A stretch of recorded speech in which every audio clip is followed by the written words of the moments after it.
300 picture, Jeff. Let's see. The link is. Oh, you know what I do? Could you do that for me, please, Steph? What? Could you tweet out the information about the? Let me give you the link. How best do you want me to give that to you? Email it or text it to me if you can. Text it, okay. Yeah, because I'm signed out of the APG account on my computer, and I have no idea what that password is anymore. What was that? The old pilots. Okay, yeah. Oh, yeah. She loves me. I do love you. My plain tales. You know I do. Yes, he does. Do you see that now, Steph? Yep. Got it. And I guess I'll need to do that on. There's always one more thing to do. Damn it. Back office, mobile app. I usually have a lot more apps. I was going to say, you got like 15 tabs open on there. I could probably only X out 15? most of them. That's that's nothing when it. That's compares to- nothing. Yeah, Steph probably has 50 open or something. I have 3. I swear he needs another arm. Okay, APG 290. Oh, I like. Are you doing a tweet? Because I've got. No, I'm doing the app. Oh, okay. Live, the push. Now, and we're excited about it, so I'll put an exclamation point. I put in multiple exclamation. Multiple exclamation. Ooh, Exclamation. I can't talk. exclamation, not explanation. There's some good stuff here, Steve. Open external link. Like Yeah, a double- there's all Like a kinds of lovely stuff in jazz there. comedy for this plain tale, because it's rather Yeah. comedic plain tale. Okay, I'm gonna hit send. I just listened to it at random for the fun of it. I found your intro music. Yeah. Wow. I have. It's called the Jazz take long. Piano. 2 minutes 40. Like Yeah, jazz. and we just looped that around for as long as we around need. and around. A loop like jazz trio. Royalty Did you do free Facebook, music. Jeff? Because I can do Facebook. Yeah, what I normally use is I use something that sends it all 3 places. Oh, okay. Well, since you didn't, I'd do it there too. Yeah, will you do Facebook too? Yep. Face bag? What? Nothing. What was this? Okay, I can close that because I think I already have that in the Evernote, and I can close that, and I'll leave that open just in case. Although I'm not actually using that. Are you sure? We're going to find out. Well, when it all goes quiet, you realize it was actually performing a marvelous well, function. They're not Are we talking- plugged in? They're not talking anymore. And we can close that. And I think that I got everything fixed with the email issues. Well, they certainly filled up a bit. Yep. What are these? I'm not sure I'm going to be able to get to his thing today. Dish anywhere. Oh, we're live. Yes, Hi, we have folks. been. Hi, everybody. Welcome. I haven't found the chat room yet, so I guess I ought to find that link you texted.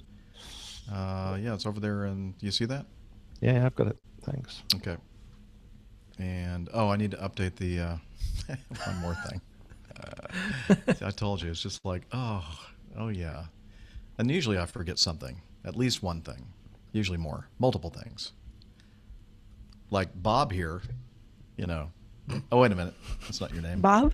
What was that again? Roger, Dave. See, I don't even remember. I forget so many Do things. you know where you are? Do you know No. who you are? No. Do you know what day it is? You're going to see him get up and No. run to look at his door out there to see what studio we're What is in. it? Exactly. Well, he hasn't No. filled it into the notes. It's so- just blank. I was on that. All right, let's see if he remembers this one. 1702.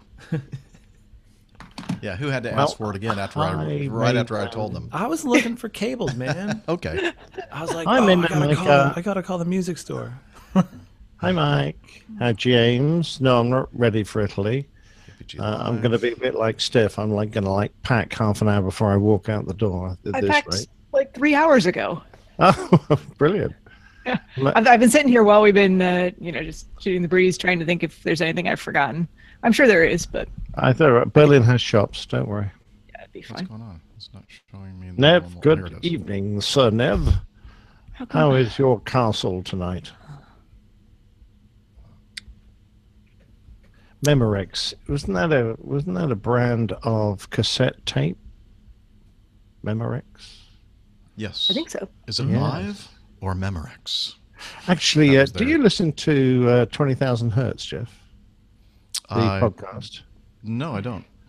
Oh, Hey. they're good. Jeff, can I ask one more favor? Yeah.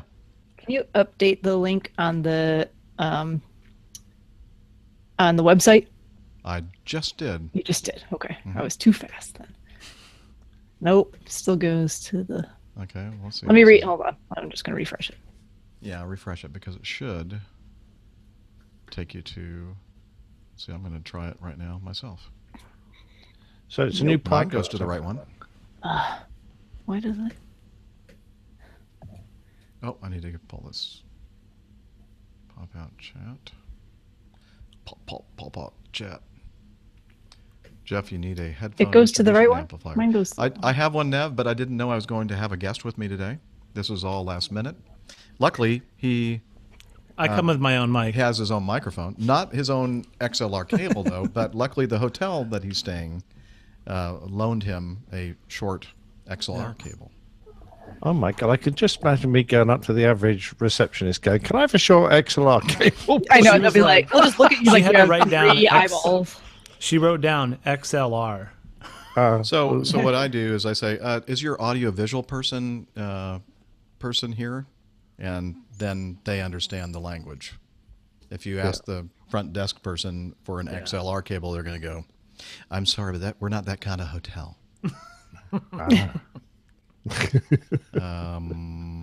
No, you're misunderstanding what I'm saying.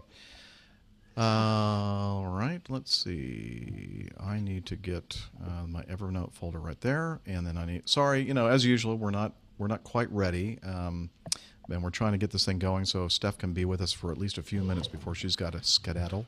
How do you spell that? Skedaddle. With an S.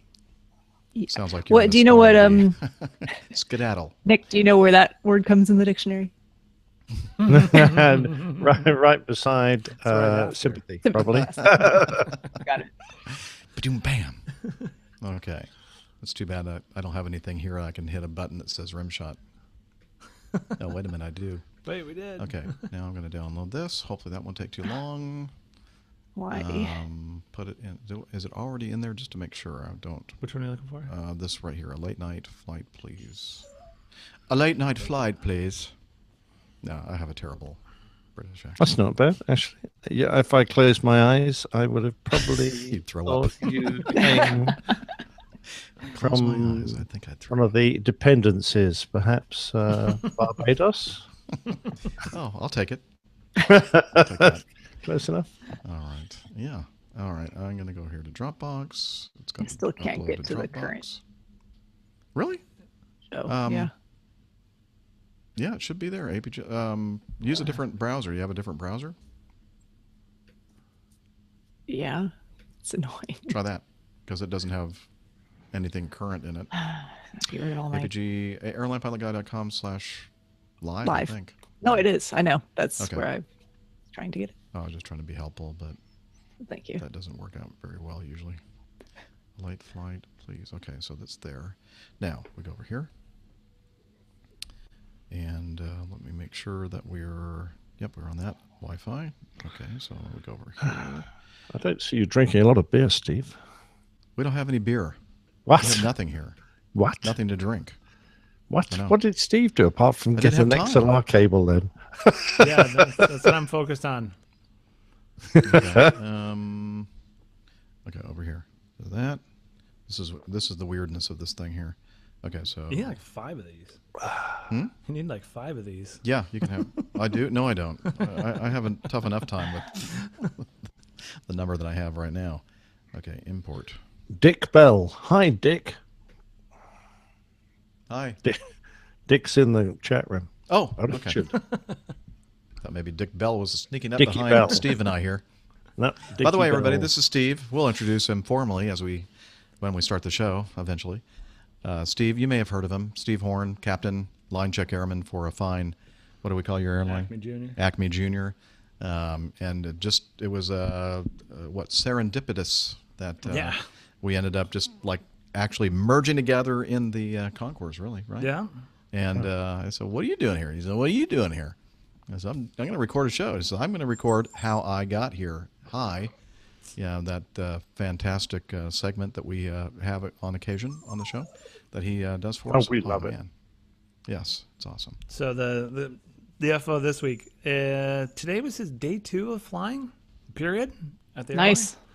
airline. So we were going to record a day 1 reaction and kind of dovetail the stories of how he got here. How do you feel?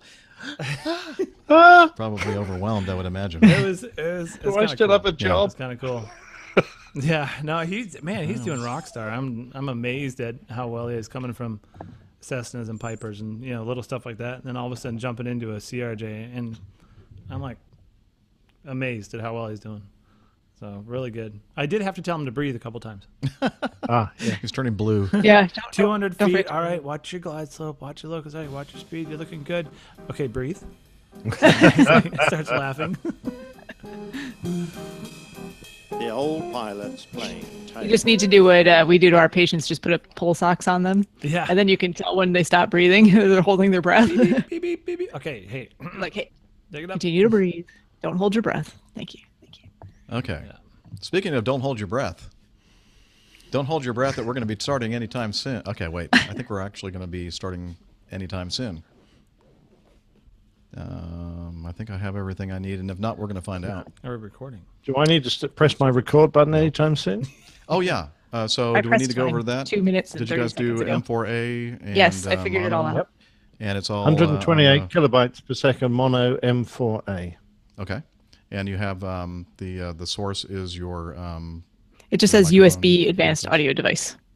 okay. Mic. That's the only I option guess it gave that me. works. And what does yours say? Probably Nick says Scarlett. Scarlett 6i6 Beautiful. USB. Okay, so what we're gonna do I want to get one of those. is we'll let me get over here to that, and thank you, sir, for reminding me to hit the record button. And Okay, I'm recording. so It says I it's think- recording. Okay, now what we're gonna do is, Steph, have you pushed your record button? Yes. Okay. What we're gonna do is I'm gonna say 1, 2, 3, clap. So we're gonna go 1, 2, 3, and then we're all gonna clap together, and that's gonna give us some kind of a mark for me to help sync all this up. Okay. Okay. 1, 2, 3, clap. Okay, that's just the natural Yeah, it's latency. good. Actually, not bad. Okay, perfect. Now we're recording here. You guys are recording, and we're on YouTube. And trust me, see. Oh wait, that's not it. Don't Trust me, I'm a gynecologist. Trust me. Perfect. Here we go. I'm going to move this one over here, and so we can see what's going on in the video. What is, Nick cracks himself up. Well, I was just watching Steve putting on his rubber gloves. Oh, okay. That's a proctologist, Steve. I'm sure the gynecologist wears rubber gloves as I well. certainly hope so.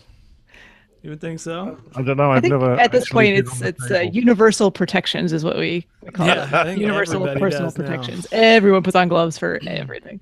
Yeah. Yeah, we could go so many places. I know. I'm really sorry. I was trying to steer that away from certain specialties. Just, Okay. So we can get the most of Stephanie possible. We're going to go ahead and start the show. So let me go here to that. Let me go here to where to go? Over here to this. There we go. And still too loud. Is that better for you guys, volume-wise? it's fine. It's good. 290, right? Think so. What will happen? Find out. What's the worst that could happen? They're always rooting for me. Nope. Want that in your ear? Sorry. I just knocked it out of his ear. Flick, then crash, burn, die. All right, here goes nothing. Airline Pilot Guy, episode 290.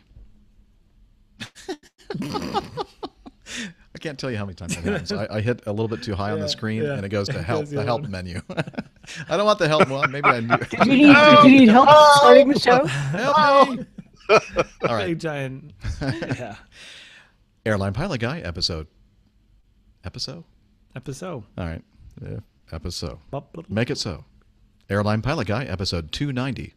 Flight 209, you are clear for takeoff. Roger.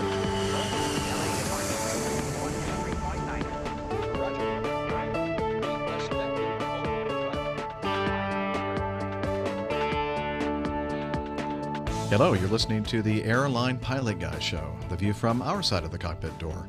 I'm Captain Jeff, your host, broadcasting live from Studio 1702 in the Holiday Inn Riverwalk Hotel in San Antonio, Texas. In this episode, we're going to talk about a messed up holiday for those of you flying a certain airline in the UK because of messed up pilot holidays. A big fuel crisis in Auckland, New Zealand. More news, your feedback, and the latest Planes Tales installment, Planes Tales, a late night flight, please. So get all settled in, tray tables and seat backs in their upright and locked positions, electronic devices powered on. Flight 290 is ready for pushback.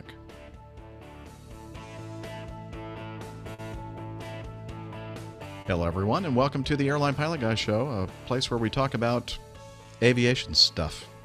It's a podcast. I fly for an airline. I'm a guy. There you go. What else could you want to know?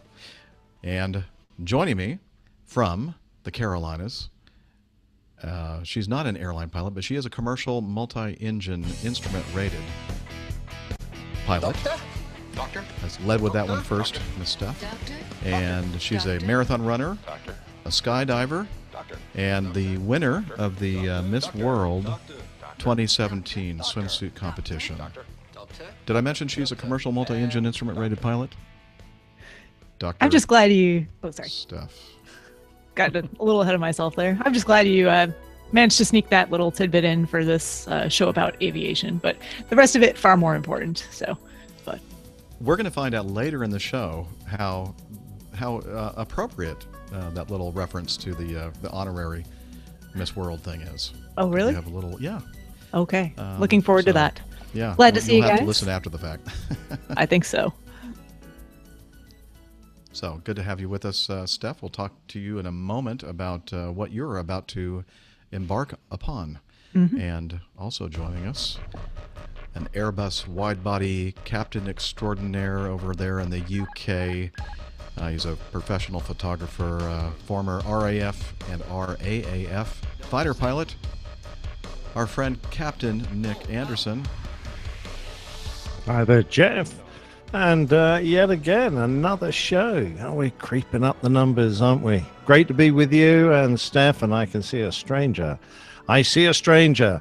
That's a call they put in the House of Parliament sometimes when, there's someone odd in the house. But, Oh, really? Is that what they say? I see yeah. a stranger. Okay, Exactly. well, oops, I should have left it on that other one. Okay, so we are pausing for the moment just so I can find something. And also joining us right here next to me here in San Antonio, he is a captain, a line check airman for Acme Junior, laying over here as well in San Antonio. His name, Steve Horn. Good afternoon, good evening, good morning to APG community. It's amazing to be here. I've always wanted to see Captain Jeff in action behind this side of the microphone, and today was my lucky day. And he's going, my goodness, I never want to do this. He's so disappointed. He didn't want to tell you, but Yeah, well, a lot of people are disappointed when they actually get to meet me in person. And speaking of that, I'm going to have a meetup later on today, so I'll disappoint many more people. So, anyway, Steve and I have actually met before. He's laid over in Atlanta, and we've met together and had shared food and drink and conversation. And I consider him a good friend. And it was so serendipitous that I didn't know he was going to be here in San Antonio. He didn't know I was going to be here in San Antonio. We were walking through the concourse, and all of a sudden he goes, "Hey, Jeff!" I went, "Huh? Whoa!" And I actually, my reaction was, I looked at him and I go, I know this guy, I recognize his face, but I don't, it's not coming clear to me right now. And I looked down at his name tag and went, "Oh, Steve, what are you doing here?" He came into the gate right next door to ours, I think. Yeah. Walked right in. I talked with the captain down there that we were giving the airplane to, spent a few minutes down there, and then all of a sudden, late to my crew that was waiting up in the terminal, and almost bumped into Jeff. Almost. Yeah, I mean, not literally physically bumping in, but yeah, just about. I mean, we just like we're walking right next to each other, and it just worked out great. And I said, "Well, so what are you doing here?" And he said, "I'm on a 28-hour layover or something like 28 that." 28 hours. Yeah, nice. And he said, "I'm going to be recording the next episode of How I Got Here." So with this guy, and tell us about this guy, Mike. Mike, my brand new first officer. Today was his day 2 of ever flying the CRJ series aircraft, and we're going to record a bit for the show on his day 1, which was a lot of fun. Excellent. So, and he was a former, well, not a former, he's a APG community member listening to the show, and I said, "Hey, we record these." He's like, "What? That's you?" And then in the terminal in San Antonio, "Hey, this is Captain Jeff." Whoa, look at this. This guy's going, "Wow, this airline stuff is like, great. I can't believe how close knit this, and what a small world this is." He's probably really like freaking only out. 12 of us, aren't there? What's that? There's only a few dozen of us. Yeah. Awesome. So, Steph, Yes. I kind of hinted that you weren't going to be with us for the entire show. And why is that? Oh, What's your that's excuse because this time? My excuse is I actually have to go. I have a flight to catch, not flying myself anywhere, but I'm about to head over to Europe so I can run the Berlin Marathon on Sunday this week. So lots of stuff to, leave here about 6:30 p.m. I keep having to look back. It's like it's like 6:27 is the departure time or something. But I've had some trouble checking into my flight online for various reasons I won't get into. So I'm going to have to leave a little earlier than I usually would, just so I can have peace of mind that I'm not going to be rushing last minute for an international. I'm actually going to get nervous, I think, just because you're still here. So No. We're good. I've Okay. got plenty of time. okay. For the next 40 minutes, I've got plenty of time. If I'm here any longer than that, I'll be nervous. But Any meetups planned in the near future? yes, and actually, I'm going to backtrack for just a second, just so I don't forget to mention it, because I actually had a meetup last night with one of our APG listeners here in Charlotte, Corey Cave. He was in town because he just started the very first day of his training with a local regional airline. So that was very exciting, and huge congratulations to him for getting started with all of that. And it looks like you're trying to find the applause button. No, but- I'm not. No, I'm no, actually no. trying to find, because he actually sent in feedback. Oh, did he? Yeah. He said he was going to do that. So, I picked him up from his hotel. We went over to Sycamore Brewing and we had a couple of beers and chatted for a while. And it turns out we have a lot of, he's from the Philadelphia area and his family's actually all in healthcare. So, we chatted a little bit about aviation and healthcare, and it was a nice evening, nice meetup. May I read what he sent in? Yes, you may. This is like hot off the press. He just sent this in this morning. "Hi, AVG crew. It's Corey Cave again, pipeline pilot guy. Just updating you on my path to the regionals. I finally made it to in-dock training here in Charlotte and had my first day today, 9/18, which is yesterday. I'm so excited to start this amazing career. It is truly a dream come true. To top it off, I got to enjoy an IPA with a local who also happens to be Ms. World 2017, Dr. Steph. So he said it was a great time, and I can't wait to meet the rest of you one day. Maybe I should change my name to Regional Pilot Guy. Just a thought. Anyway, keep up the good work. P.S. Dr. Steph can attest to my continual disclaimer about me sending in feedback through my phone. It looks like I landed a mad dog on it." Yes. His phone seems to have taken a beating somewhere along the way. It's the screen has some interesting things going on with It's it. a rough shape, huh? Yeah, it's in a rough shape. So, but it's still working. It's still hanging on by a thread there. So. Don't look now, Steph, but behind you there's some kind of a wild animal in the window. Oh, wait a minute. That's Taco. Yes. Yes, we've got a nice view of Taco, actually. Unfortunately, he has his rear end pointed towards the camera instead of his Yeah. better looking He's end. looking outside. He's guarding. I just thought he was guarding smiling. Yeah, exactly. So there was that meetup, and that was excellent. Nice to meet Corey, and wishing him all the success going forward from here. And coming up on Friday, the 22nd, in Berlin, we're going to be having a meetup at Private Pilot Tillman's microbrewery, which is the Circus Hostel microbrewery in Berlin. I think I got all that right this time.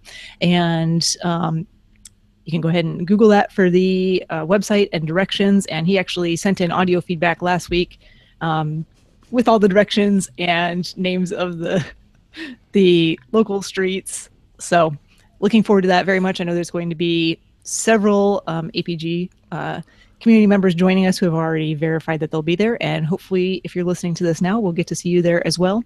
7 p.m. is when we're starting. Circus Hostel Brewery in Berlin, Germany. So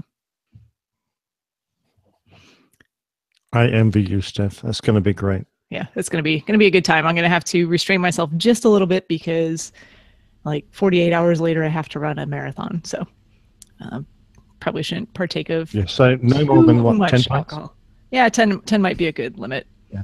Oh, That's actually, one those steins, they're a bit deceptive because they're like a liter. So I wouldn't have more than about 8 of 8. those. Okay, probably. 8. Yeah. Good. You gotta like set a low bar. You know? Yeah. Right. Exactly. So no, it's gonna be great. I'm really looking forward to it, and yeah, can't wait.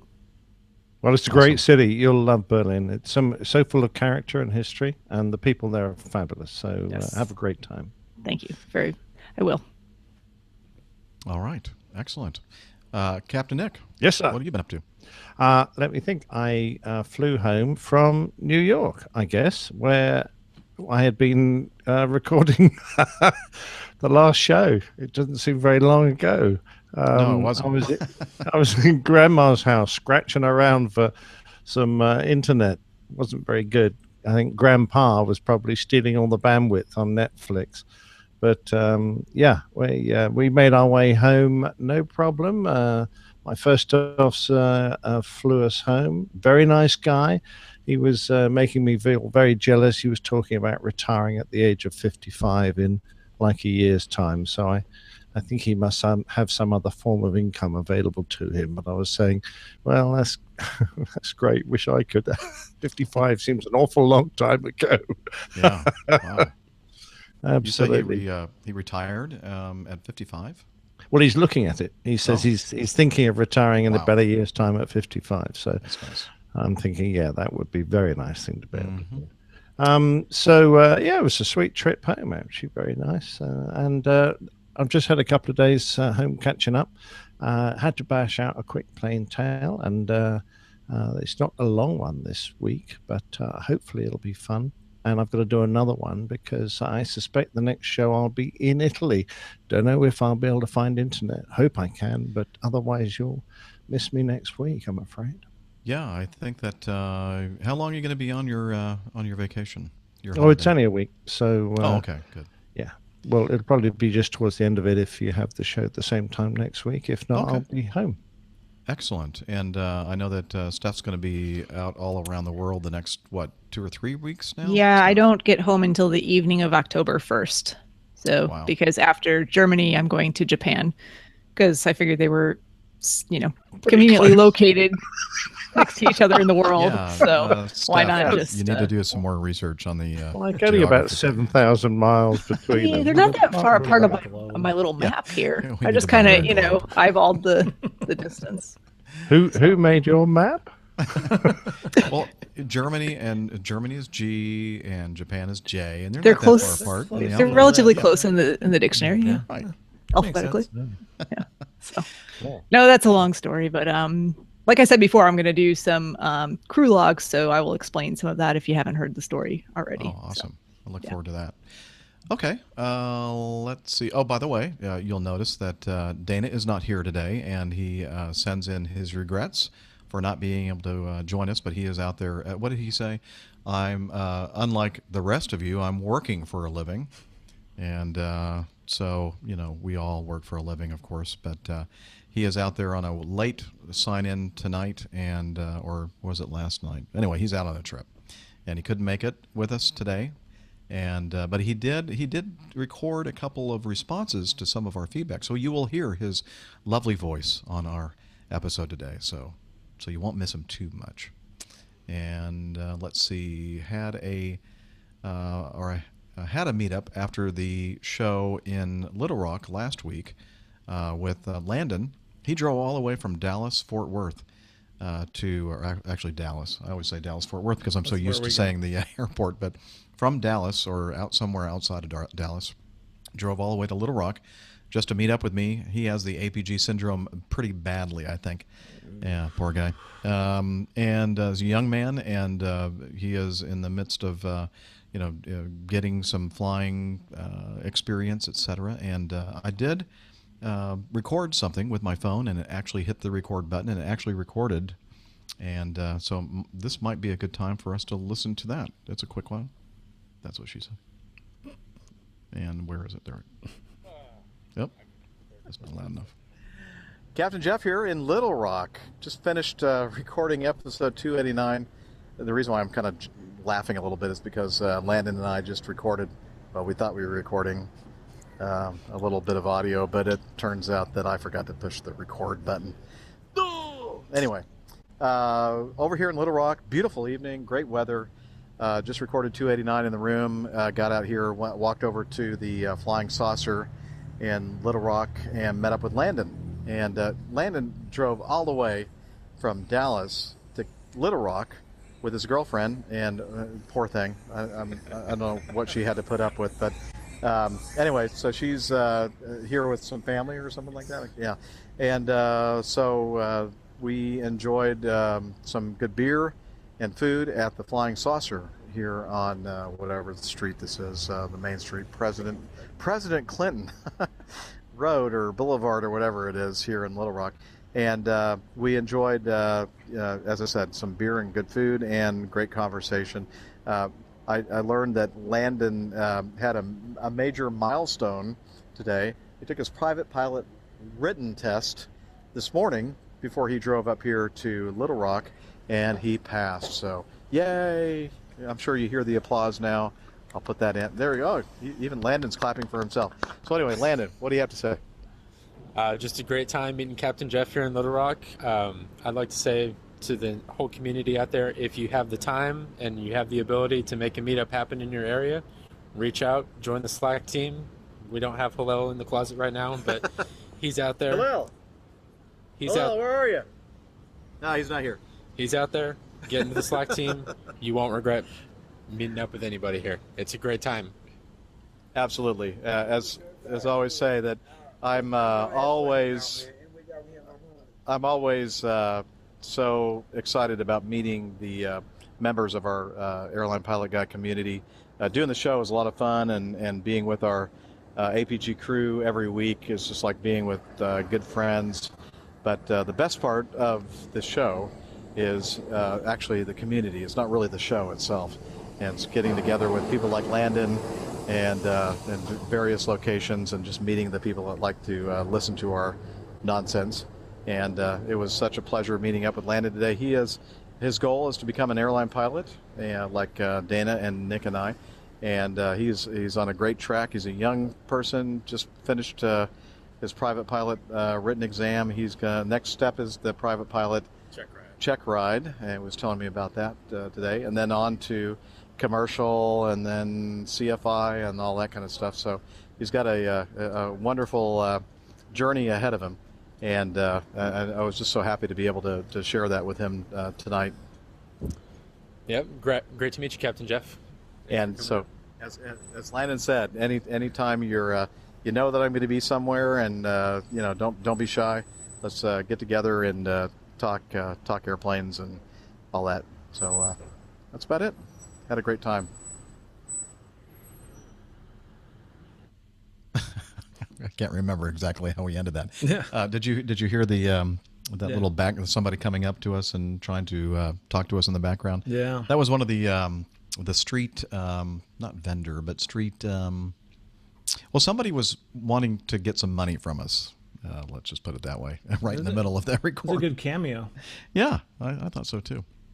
Anyway, I mean, it's just the ambiance and the realism, and that's I just wish life. that I was just holding my phone in front of each of our faces. I wish that I'd remembered to bring the ATR microphone, and at least maybe he would have thought, oh, I should probably not go up to them and start talking to them with the microphone thing. Maybe, I don't know if it would have made any difference. Who or knows? not. Yeah. But anyway, it was great meeting you, Landon, and thanks for making the long drive up and back. And I hope that you and your girlfriend are still together. So let's see. That was a lot of fun. As you mentioned, he just finished taking his private pilot written exam that morning, by the way. I don't think he actually mentioned it in that recording. Yeah, that morning he took the test, and then he got in the car with his girlfriend and drove up to Little Rock. So I was very pleased for him. Oh, he failed it. Did he say that? He mentioned that he failed it? No. No, I'm just kidding. He didn't. He passed. Let's see. And then we had another Atlanta meetup at Scofflaw Brewing on Saturday, where Stephen Ivy, he kind of organized that again. Dana and Julie, his lovely wife, were there. Ray, my neighbor from Alpharetta, we'll hear from him later in today's show. Chris, I was thinking, who's Chris? Oh, that's right, he's my son. I got my son to go with me on an actual APG event, and I'm hoping that he enjoyed it as much as I did. We had a lot of great beer, and then we had some great food at Nuevo Laredo, Tex-Mex place. And let's see, had Perry and Brittany, and they both work for a company. I still don't think I'm allowed to say what company it is, but it's a big aerospace company located in North Georgia. There we go. So, and they make fantastic airplanes. My favorite airplane was made by this company, but that's all I'm going to say, because I'm going to give it away if I say anything else. So it was great seeing them as well. So we went to the Scofflaw Brewing Company, had some great beers. It was super crowded, very, very noisy. Afterwards, we went over to the Nuevo Laredo restaurant, had a great meal, and so that's that. Now, if you hadn't had enough in Atlanta with meetups, of course, who could ever have enough? We are going to meet up again. Actually, it's a meeting of ASS.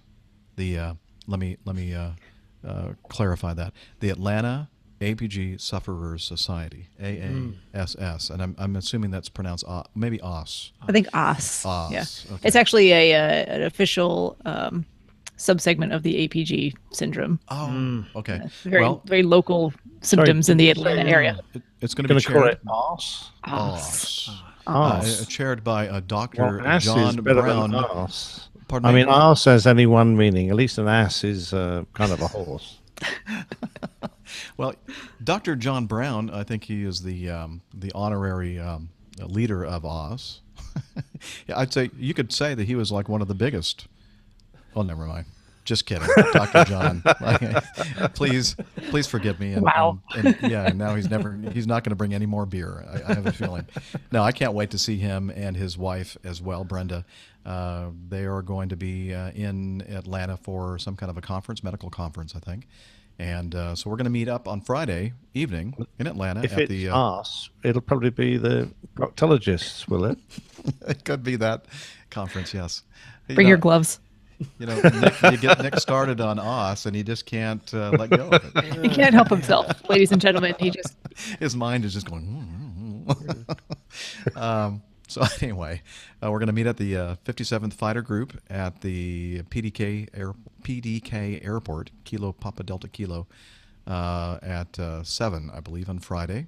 This Friday, the 21st, I believe. No, wait, that's the 22nd. It's the 22nd. 22nd. Yes. The same night that Steph's going to be meeting up in Berlin. It's almost a Yes, I think ours will worldwide happen. thing. It's going to be a worldwide APG event. Yep. I think ours will happen a couple hours earlier, Yeah, Yeah. I would think so. about 6. But that's Right. okay. Okay. So anyway, I'm looking forward to seeing Dr. John and his wonderful wife and all those other people in the Atlanta area who are able to join us. So if you haven't already joined Slack, please consider doing so. I'm sure more details will be in there. Again, the 57th Fighter Group at PDK at 1900 hours on Friday. And then we already talked about Berlin. So I think we've covered our meetup stuff. Anything else that we want to add before we move on to the coffee fund? Or did you want to say anything about the potential celebration coming up in November? Or do we want to hold on? Do you want to hold off for a week just so we can? Well, the hints are out there. Yes, I'm yes. sure to say just something, give a little flavor. Okay, so we're not going to talk about this very, very important thing. Okay. Not just this And minute, but not stay just- tuned yeah. because details forthcoming, and we'll have plenty Just of time to. We're just such count. teasers. I know. Okay, I've got just a little bit, and this is forthcoming. So, Reuben Wells has asked if we could get together in the UK for a bit of a fly-in stroke meetup, and it's a long way away. It's towards the end of October. We're provisionally looking for a day on either the 28th or the 29th of October at Goodwood Aerodrome, I think they're called. Goodwood Aerodrome, which is in the south of England. So if anyone is interested, they can get in touch with Reuben Wells and let him know which is the most convenient day, either the Saturday or the Sunday. I'm flexible. I can do either. And then I think we're going to have a bit of a fly-in, and a few people will obviously drive in, and Jeff will bash his mic, and we'll all have a good time. And his They keyboard. they would never have known in the audio only edition, but right. now they do. Oh, well. Yeah, Hey, Now I'm going to have to Such a leave it in. shame. Yeah. Actually, I may leak one more piece of information. Just No, I'm sorry, timeline. that's enough. Oh, okay. No, go ahead. Well, Just kidding. for planning purposes, for those who might be interested, and make sure I get my dates right here too. But I believe the information which we'll be talking about more about a, upcoming event, big deal, round number in the APG timeline, November 25th. Did I get that right? Someone double check me. Yeah. Check my fact. It's actually the Sounds weekend right. immediately following Thanksgiving. Yes, we are looking at the 25th. Yes, that's right. That is actually the Thanksgiving weekend. It is Thanksgiving weekend. Yeah. Yeah. So, sorry, but Yeah. But it just happens to be when there's going to be a big round number. exactly. It's like, And wow, how can anybody possibly determine what the heck we're talking I'm about from those lost. clues? I don't know. I'm lost. Yeah, I know. I don't know. All right. no, we're Well, gonna get some more information together about it and have more details for you, because beyond that, right now, even though there's some idea, it gets a little bit into speculation. So I just want to make sure that's all confirmed before we start putting Yeah, information out there. That's So all. put off your families for that weekend. Yeah, it's not an important family holiday at Yeah, all no, here in it's the not United at all. States. You get one of those every year. Yeah. Yeah, Come on. yeah, This Exactly comes right. only once. Yeah. only once. That's true. Hopefully. All right. Well, excellent. Thank you for that, Steph. And I think now it's time for us to move on to. Are you a singer, Steve? I bet he is. Oh, he's going to go ahead and warm up. All right, here we go. We're going to talk about the APG Coffee Fund. Here we go. Johnny, how much more coffee? No thanks. It's going to be a beautiful thing. I love coffee. I love tea. I love the Java Jive and it loves me. Coffee and tea and the Java and me. A cup, a cup, a cup, a cup, a cup. Oh yeah, baby. You know, I love coffee. Me too. I love tea. Of course. I love the APG community. The best. Yeah. Hey, and if you do as well, and you have some extra cash that you want to spend on the show, head over to airlinepilotguy.com/coffee, where you'll find information how you can participate in the coffee fund and become a coffee fund or part of our coffee fund cadre. And this is where we say something because there's nothing, this dead air. I'm lost. No. Okay, there we go. Anyway, we blew it. So anyway, there are a couple of different ways that you can contribute to the show, and one is the caffeine. The caffeine-free version. We need to do this over, don't we? Coffee Fund Classic method via PayPal, a one-time donation or a recurring donation, as Chris Randall has signed up for. We received his recurring donation via the Coffee Fund Classic method, and The other way that you can participate in the Coffee Fund is via Patreon. You can become, or Patreon. You can become a patron of the show via Patreon. Again, information about it in the airlinepilotguy.com/coffee page. And basically, it's where you can sign up to be a patron of the show, and you can pledge a certain amount per episode and support the show that way.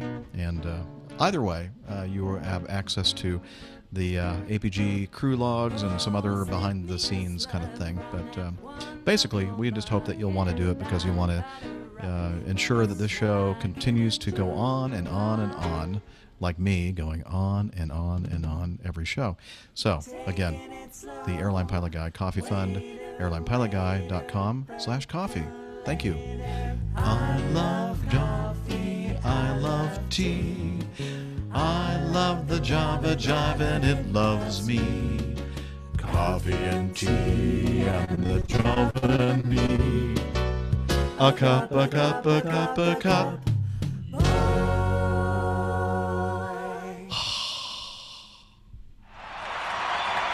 Yes, it's so good that the studio audience is applauding.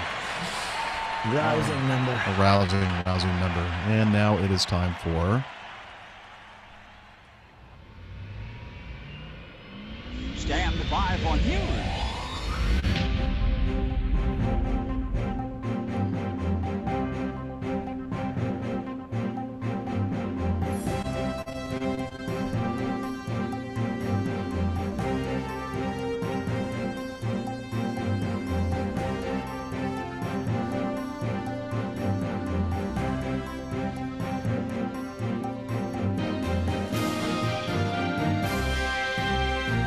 All right, let's start off with this interesting story. I'm sure those of you across the pond are much more aware of it than we are in the States. But a certain airline, well, let's just call it Ryanair, canceled 82 flights. Why not be specific about it? Yeah, well, I mean, it's in the article, so...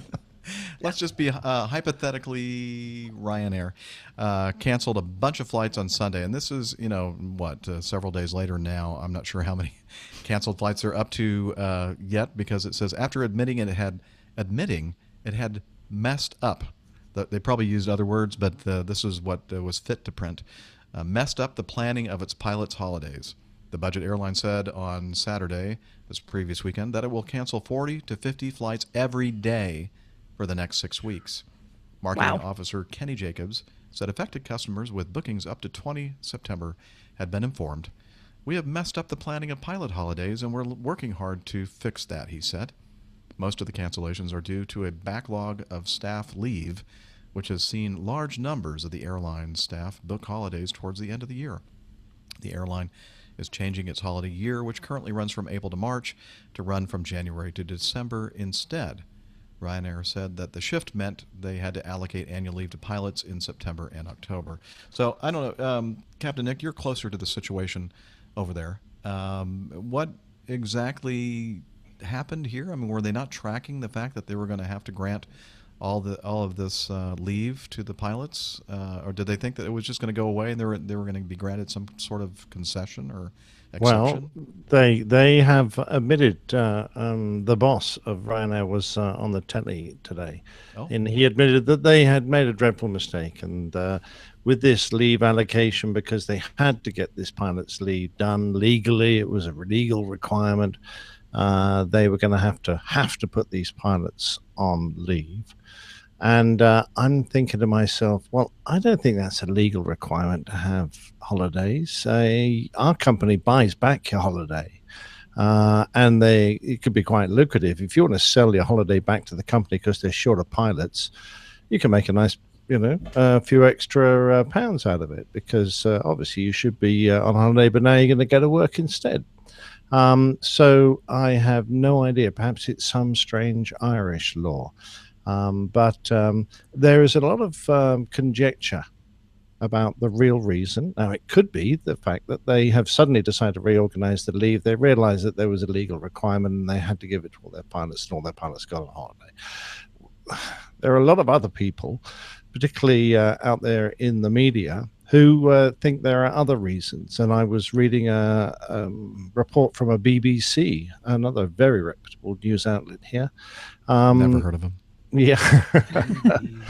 Yes. Well, we went British Broadcasting Company. Broadcasting yes, Company. yes, yes. Very nice. Quite. So their reporter there said he had spoken to a reasonable number of Ryanair pilots who, of course, he couldn't name because he said they're all terrified in being named in case they lose their jobs. I think in the current environment, it's the last thing that they would probably do is fire these guys, but they certainly have a black mark against their names.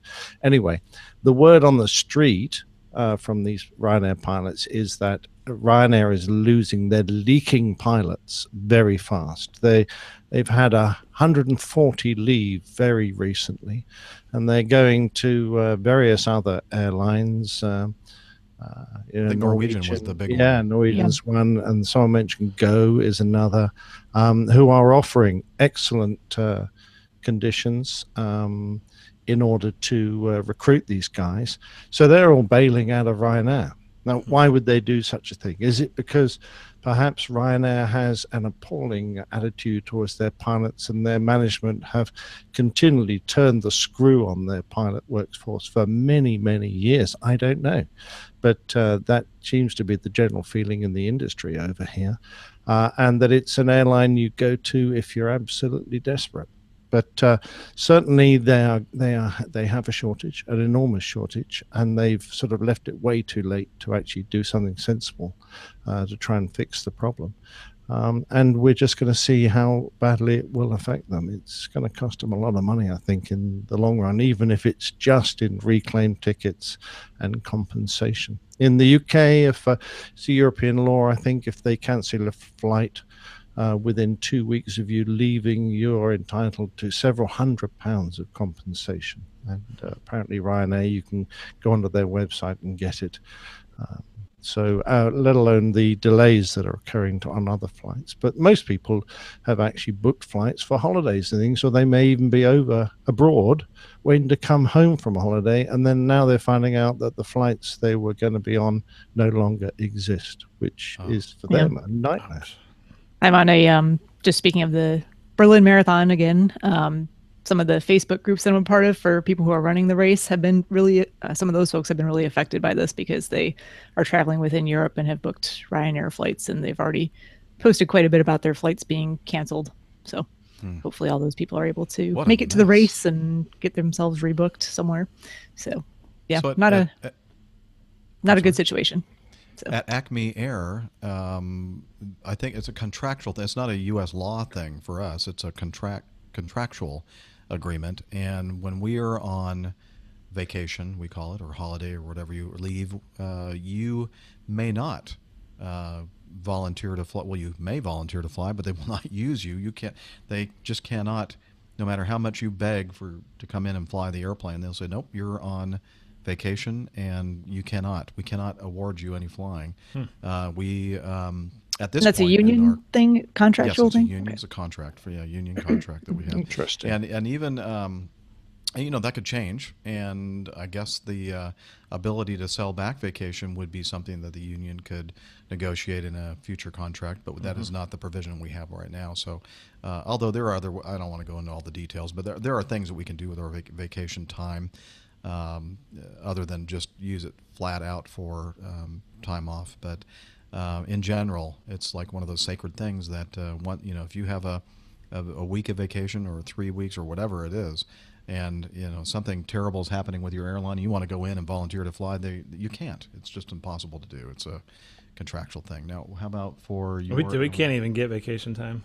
Oh, you don't. We're so short-staffed. You put in for it, and you're like, please, and it goes denied.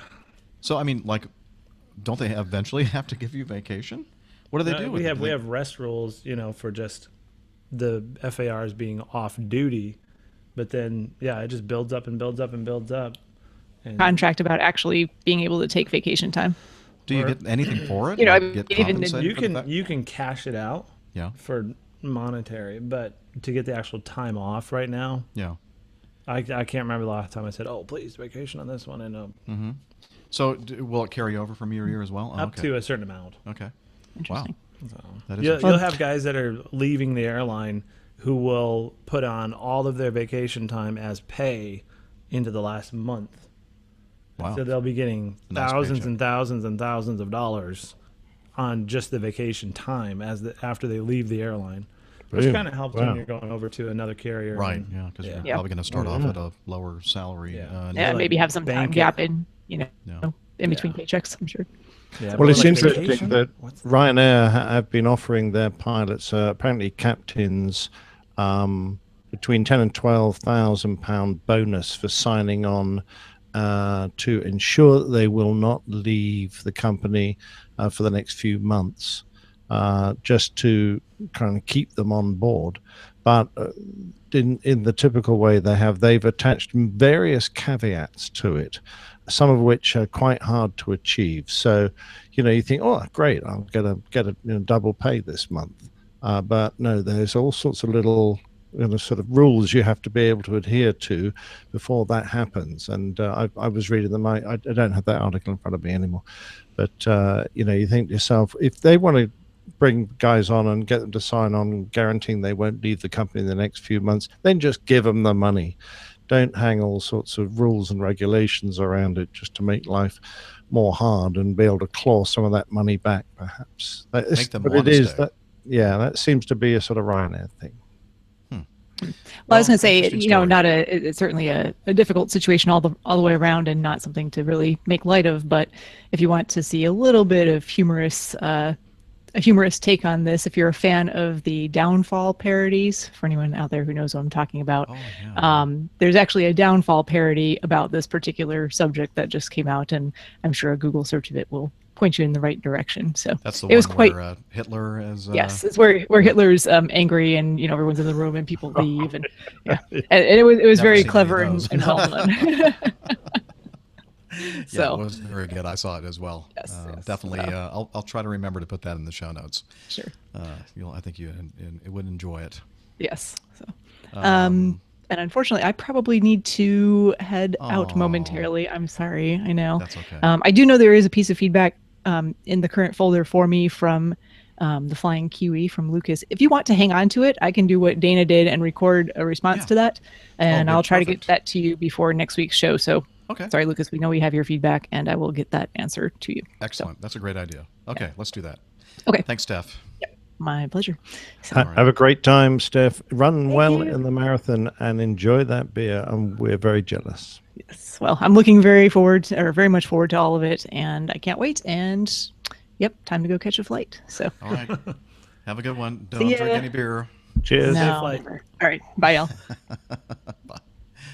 All right. Well, here's an interesting one, Captain Nick and Yes, Steve sir. and everybody listening. In Auckland, apparently there was a company digging, trying to extract. Is that kauri logs? Kauri. I've never heard of. Must be some kind of a tree. They were trying to cut these logs, and they ended up cutting an oil pipeline, and just so happened to be the oil pipeline that was the aviation fuel sole source going to the Auckland International Airport. And so it's caused kind of a little problem over there. All flights coming into Auckland have been advised to carry enough extra fuel to get out again. That's not good. Oy.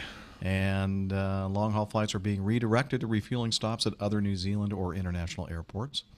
Engineers are being flown in from Canada to help bring oil flows through the pipeline to full capacity gradually.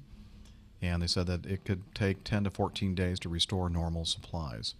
Now, road transport, like motor fuel, truck fuel, that kind of thing, is not affected at this stage because it can be supplied by tanker. And but this pipeline was the only source of aviation fuel for the airport. Wow, what a problem. Bit of a nightmare. Yeah. So Yeah, they said it's they cut the pipeline near Ruakaka on Thursday. I wondered if you missed that, perhaps. I did. where was that exactly? Why would I possibly miss Ruakaka? But yeah. Okay. No, I've been to plenty of say, destinations, and I'm thinking primarily here of, say, Africa, where sometimes the supply of aviation fuel isn't very assured. So all we do is we land with enough fuel to go to the airport just down the road. And there's Wellington just down the road from Auckland. No, just down the road. It's a very short hop away. And all you do is you embark your passengers with enough fuel to get to Wellington, pop in there, fuel up to, max tanks to head across the Pacific or wherever, and off you go. So it hardly seems to be a, insurmountable problem, but it would just require a little bit of thinking out of the box. That's all. Well, Glenn, our resident Kiwi, well, we have several actually that listen to the show.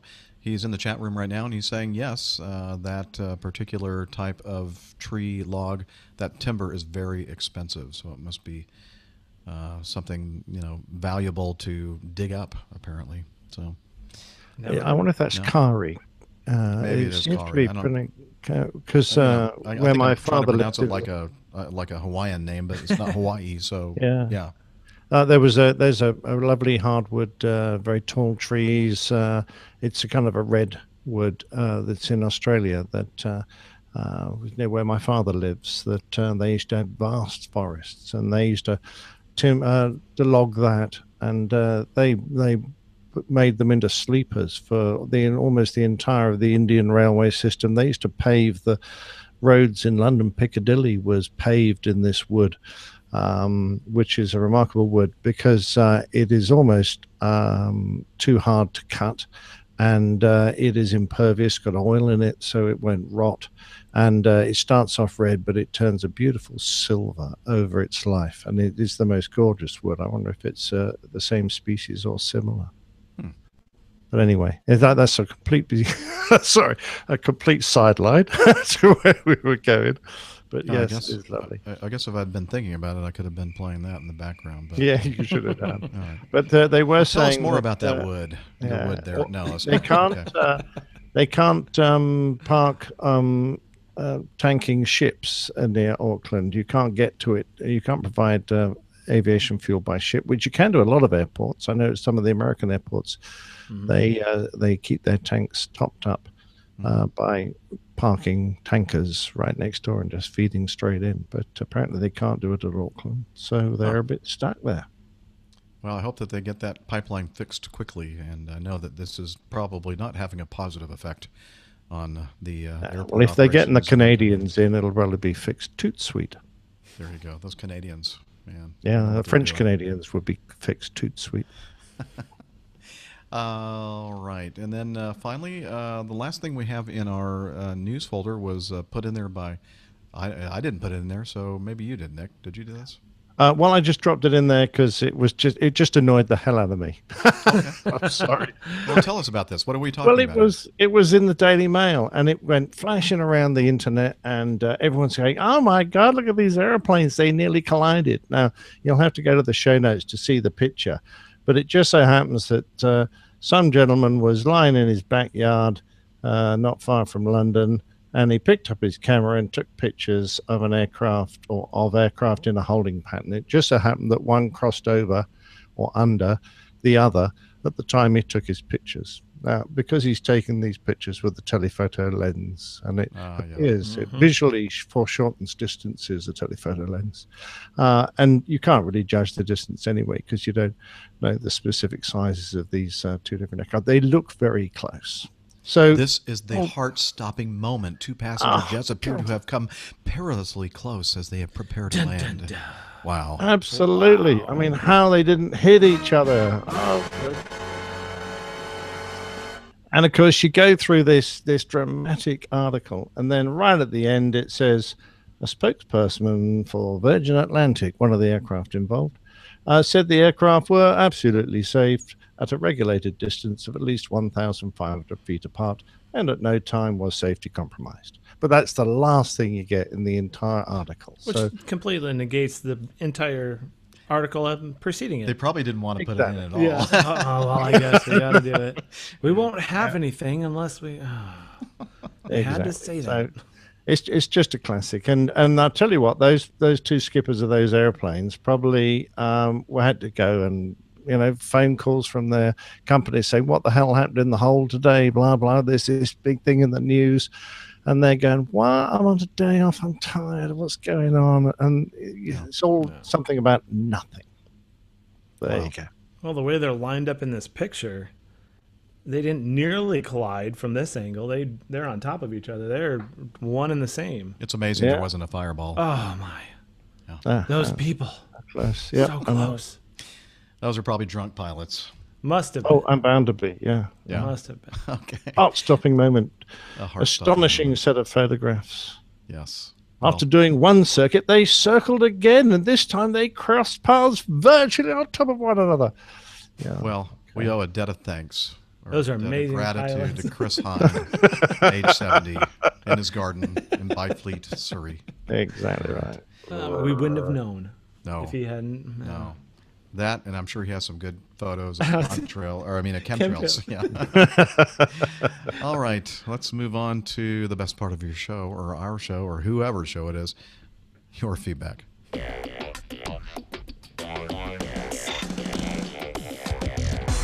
Captain, incoming message. Thank you. All right, let's start off with Stefan, or Steven, or however he pronounces it. Hey, Jeff. Read the entire feedback for you, so I could... Oh, this is from Dana, actually. Forget about that part. Forget you heard me read that. Hi, APG crew. Oh, you know what? Take two. Yeah, okay. I think it's a good time. You have done this before, haven't you, Jeff? Once or twice. Okay. Believe it or not. It's hard to believe. I'm going to let... I mentioned earlier that Dana isn't with us in person, but he is with us in spirit and in audio, pre-recorded audio, and he is going to start off the feedback with this.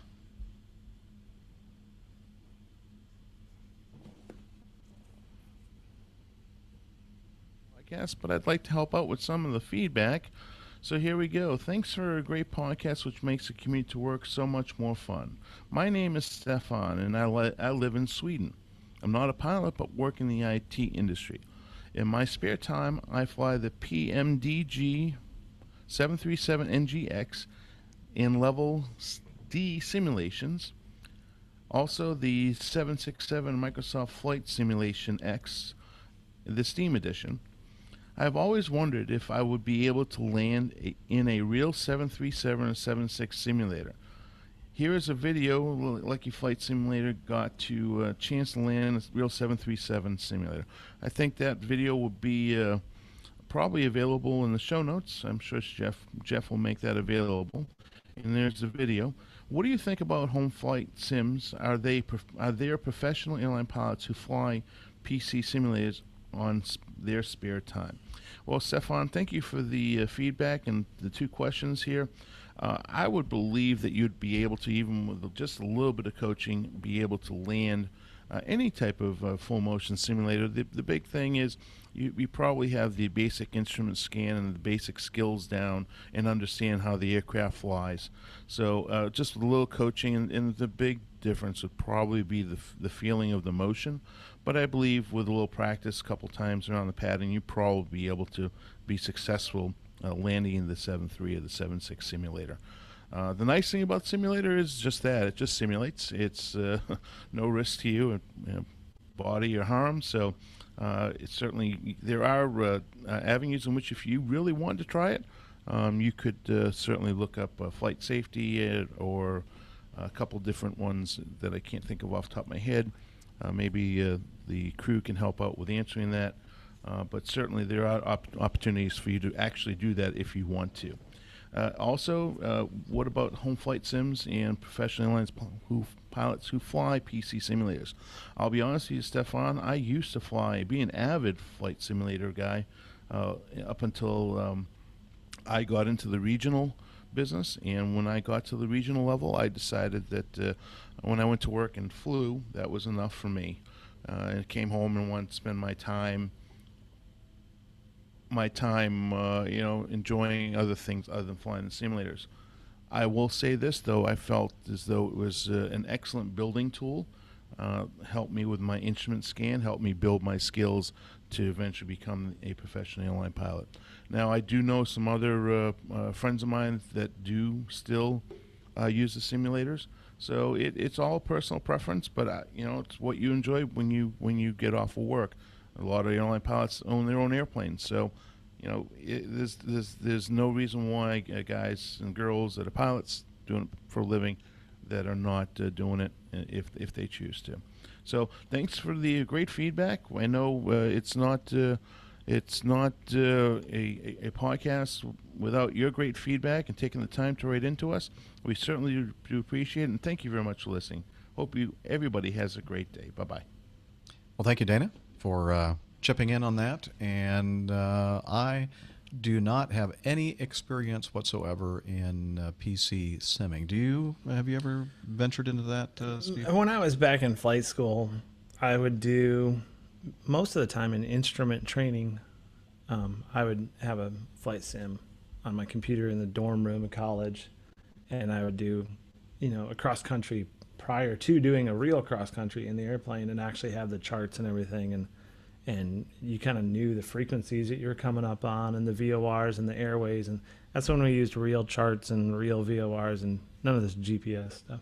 Yeah. And back then I did it, but if you really think about it, that's all we do. We didn't learn to fly in an MD-80 or in a CRJ or in an Airbus. Right. We learned in a simulator and then went to the airplane and flew it. Yeah. And especially simulator procedures. Yeah. Instrument training and practices. The simulator's fine for that. I mean, you don't need the full motion and all that kind of stuff. I will say that probably, and we'll put this this linked YouTube video in the show notes where this guy was saying, that he had all this experience on a desktop simulator, and then he went into a real simulator, and he said one of the things that you'll see in this video is the fact that he was really amazed at how hard it was to move the controls. I think when you're at a home simulator, I think everything kind of really moves easily, and you don't have a lot of that feedback, that pressure that you actually not fight against, but you have in a real airplane or a real airplane simulator. Well, and each simulator and each airplane is all going to be different depending on how it's set up. So you go from one to the other, completely different. My first officer this morning, we're taking off, and I'm like, all right, a little bit more pressure on the rudders there, and keep it down the runway. He's like, man, if you do that in the simulator, you're off into La La Land. And so getting the difference in the feel between the two, that's just the hardest thing right there. Yeah. So. Nick, have you dabbled at all? I believe you said you did once or twice in the old simulator, PC simulator world. Oh, absolutely, yeah. When I was a PC man, I used to do that a lot. Get a bit of an echo. I used to build my own PCs, and I used to do a lot of gaming. I was a member of a few clans, used to play Battlefield and Call of Duty, all that kind of stuff. Really enjoyed it. And flight simming was something else I also did. Used to do it online with some aviation groups. And since I moved to Mac, then it doesn't really work quite as well on Mac. They're not really designed for games, which is a shame. But I used to enjoy practicing, particularly when we're coming up for our 6 monthly sims. If we were doing the sims out of an airfield that I hadn't been to very often, we would often know what departures and arrivals we're going to fly. So I used to practice those, just so I used to pick up on any unusual things on the departure procedures. So I practiced the level offs and just see if there was something there that might catch me out in the real sim when I get to do it, that I would benefit from doing the procedure a few times. And I just like bombing around in a glider or something like that. The simulation is so good and the visuals are just stunning. It was just a lovely way to waste a few hours. I've still got a friend down the road who does it. He's very keen, and he's always chatting to me about it. So I sort of do it vicariously through him now, but I don't do it anymore, I'm afraid. But I think it's great fun, and I would recommend it to anyone who enjoys that sort of thing. And I think particularly when you start your airline career, it's not a bad idea when you're going to airfields that you haven't been to before, and they are mapped so beautifully in something like Microsoft Flight Simulator, particularly if you get all the scenery add-ons, that you can get the real plates and you can actually physically do the real departures and see what the terrain looks like around and all that kind of stuff. So I think it has great benefit. Awesome. And basically his question is, do you think that he is wondering if he'd be able to really, land a real 737 or 767 simulator? And I think, yeah, sure. Yeah, I think at the sim he would it would be good. He'd fall into it straight away.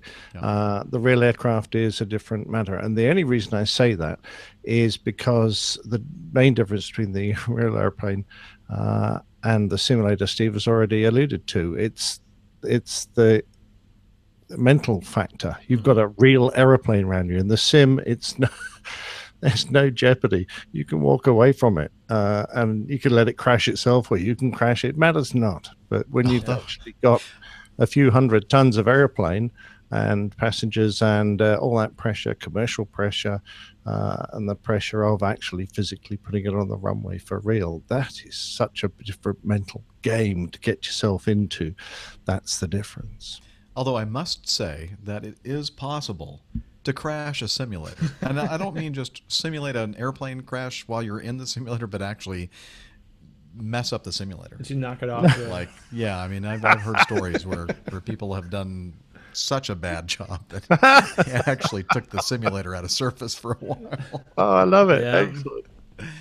Anyway. And even those, the simulator, the motion gets you going and the visuals get you going, you don't want to crash it. No matter how much you sit there and say, you're like, they're like, bounce the landing so that you can learn how to go around off a bounce landing. And you're like, I can't do it. I don't want to do it. But right. Yeah, and the instructors, I don't know if it's the same in your world, Steve, but our instructors, if you're going to do a crash, they will never actually let you crash. They will never let you crash it. They will freeze it before you get to that moment. In my last sims, we were doing a ditching. So, we had a multiple engine failure over the middle of the Atlantic, no diversions available. So we went through the procedures of gliding the airplane down, trying to get the engines going, all the various thought factors, all the various different things we could try. And in the end, we went through the process of, well, doesn't it look like we're going to get an engine back? Let's stop this now and concentrate on the ditch. And then we went through all the briefings with the cabin crew and all the correct calls and getting the ditching checklist run through. And it's not something you practice very often because, it's just reading a checklist and doing it. But actually, it does require some thought. And it's useful to have done it every now and again. And then we went down and we assessed the line of the waves and we lined the airplane up and we're practicing getting it at the right speed, the right attitude, exactly 11 degrees nose up for the Airbus. And but before we settled onto the water, he froze it because he said, we don't actually want you to crash it. Is that because, why would that be? For psychological reasons or the fact that you could actually mess up the simulator?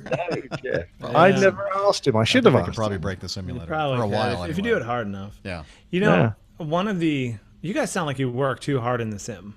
Like once we've done everything, we have fun with it.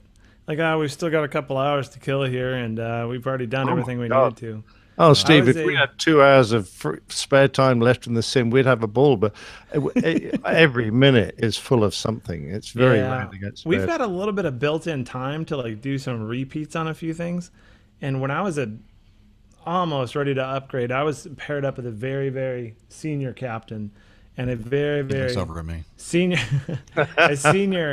instructor. And we somehow drew the short straws and got the late night, 2 a.m. slot for the sim. And so the instructor is half asleep back in the sim, just like, and this captain looks back there. He's like, let's see if we can wake him up back there. He yanked that sim really hard, and the instructor goes flying out of the seat because he didn't have the little seat belt on, lands on the floor over there, and just, whoa, what was that? Ah, you're awake. Okay, good. You really hurt somebody in those things. He was clean out of the chair, and we were. I love it. Oh man, it was. Yeah, we had. We usually say, like, if it's a 4-hour sim period and we end up doing everything we need to do in, let's say, 2.5, 3 hours, and you want to do anything else, usually it's like, no, let's we're go. done. No, I'm out of here. I don't want I to do find anything. it depends on the instructor. If you've got a good instructor and you're having fun, then yeah, and particularly when he comes up with something, I've got an instructor I love flying with him. And when we've done all the required things there, he says, well, we've got some free time for some handling practice, and I'm all up for that. But just flying it around for the sake of flying it's no fun.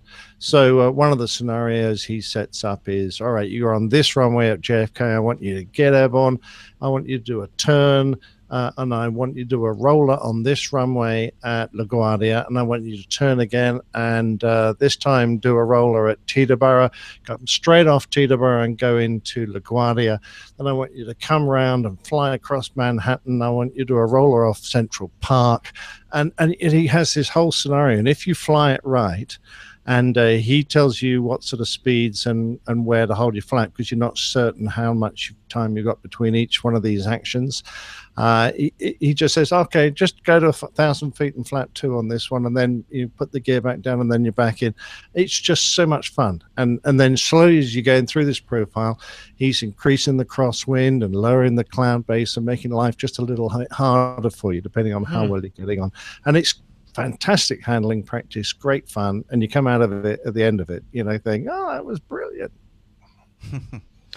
I think also part of the thing with my airline is, it seems like 75-80% of the time, the people that are that I'm in the sim with are not based in Atlanta, and they have commuter flights, and they just want to get out of town. They want to get over to the airport and try to get home as soon as they can. So I guess that's part of it as well.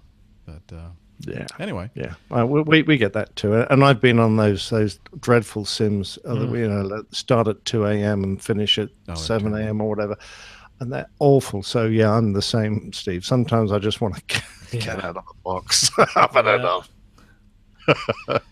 All right. Well, great feedback. Thank you, Stefan, for sending it in, and I think we did a pretty good job of kind of covering all the bases on that one. Mark. He's been doing this a lot. I see now it's kind of he's kind of doing a thing, almost like what's the guy's name? Jeff Foxworthy. You might be a redneck. Yeah. If so, Mark is doing. You might have APG syndrome if you've ever been noticed in public humming or singing Java Jive out loud, then you likely suffer from APG syndrome. Yeah. Where's our? Oh, yes. We got it. What am I supposed to do here? Oh, APG syndrome. Thank you. Where is it? You push it. It's on your other one. Oh, okay. Does it count if you downloaded the Java Jive? Yes, it counts. It's in a playlist. Aviation playlist.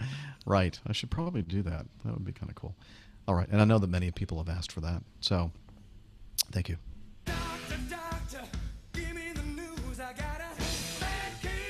APG syndrome.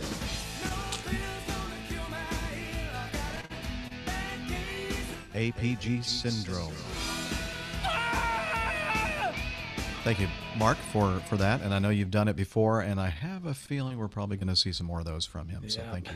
Those are fun. Liz Piper says she equates it to singing the go-around song. Yeah. In fact, today, coming into San Antonio, I'm looking at the situation that's kind of sort of unfolding in front of us.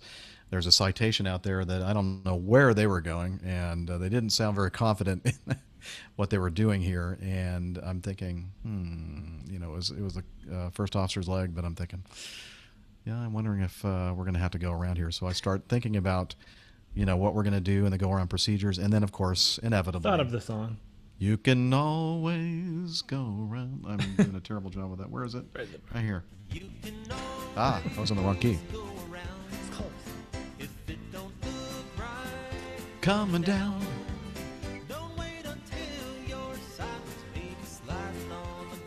You can always go around. All right.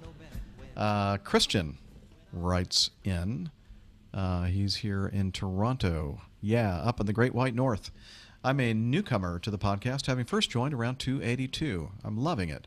but I'm convinced that Miami Rick is a figment of your collective imagination because I have yet to hear his voice. It's possible. Well, Christian, I'm not sure if you listened to our last episode, but I think I have his feedback still here, or at least Steph's feedback, where I think you might be able to hear his voice. Cashiers. This is Dr. Steph, of course. Here, and I might be the luckiest person in the world because this week I've seen. Oh dear, he's making. I hear him in the background. He just dropped Our something. long lost friend, Yeah, Miami Rick, not once but twice. We'll So just I'm hear a gonna pass little it of over his, to him so he can give you a little update on what is going on. He just dropped all of his luggage all over the floor, but we're all I good to go recognize now, that so laugh anywhere. Take it away. Hey everybody, so my suitcase here is a little center gravity is a little high, so it just went, all over the place. There you I go. picked it up, but I'm That used to it by now. is Miami Rick. He's not a figment of anybody's He's already imagination. starting to talk about center of gravity confirm that. and like. I know. It's Yeah, like, well- where's the darn Ricketts thing? You know? No, that suitcase, you see, it's made by Boeing, so that explains it all. Oh boy. Anyway, so he continues in episode 388. 388. Wow. I don't think we've gotten Boy. there yet. Time You're a warp. little bit ahead of us. Yeah. I think maybe 288. You were reminiscing about, or no, that wasn't even 288. I don't know when we were doing it, but he said you were in a previous episode reminiscing about Pan Am Airways. When I was a child of about 7 years old, I had the privilege of traveling around the Pacific Ocean much of the way on Pan Am Airways 747s, and it's always held a special place in my heart. I still have memories of helping, he puts in quotes, the flight attendants on the long trans-Pacific flights, delivering items to passengers, and even being taken down to a galley that was down on the lower level below the main deck. When Pan Am shut down, I felt true sadness. I didn't realize that the 747s had a lower galley. I know that the L-1011s did. I didn't know either. Yeah. Anyway. The early ones did. Because I remember, I don't know whether we started with a 100 or 200 series, but that had a galley below the deck. Oh, how about that? I did. There's enough room there. Yeah. Yeah, apparently it used to get really hot down there, and the girls that were on galley duty down there, because they weren't amongst the passengers and it got very hot, used to take their uniforms off and hang them up on a hanger, and then just work in the galley, and the food just went up on a sort of dumb waiter. So they'd be down there in their bar and panties down there. I'd heard the same thing. I just heard from other people that that was the same thing that happened on Acme's L-1011s. Well, there you go. Yeah. That's all I can say about that. However, Pan Am and its logo do live on today. In 1998, Guilford Transportation Industries bought the name, colors, and logo of Pan American World Airways.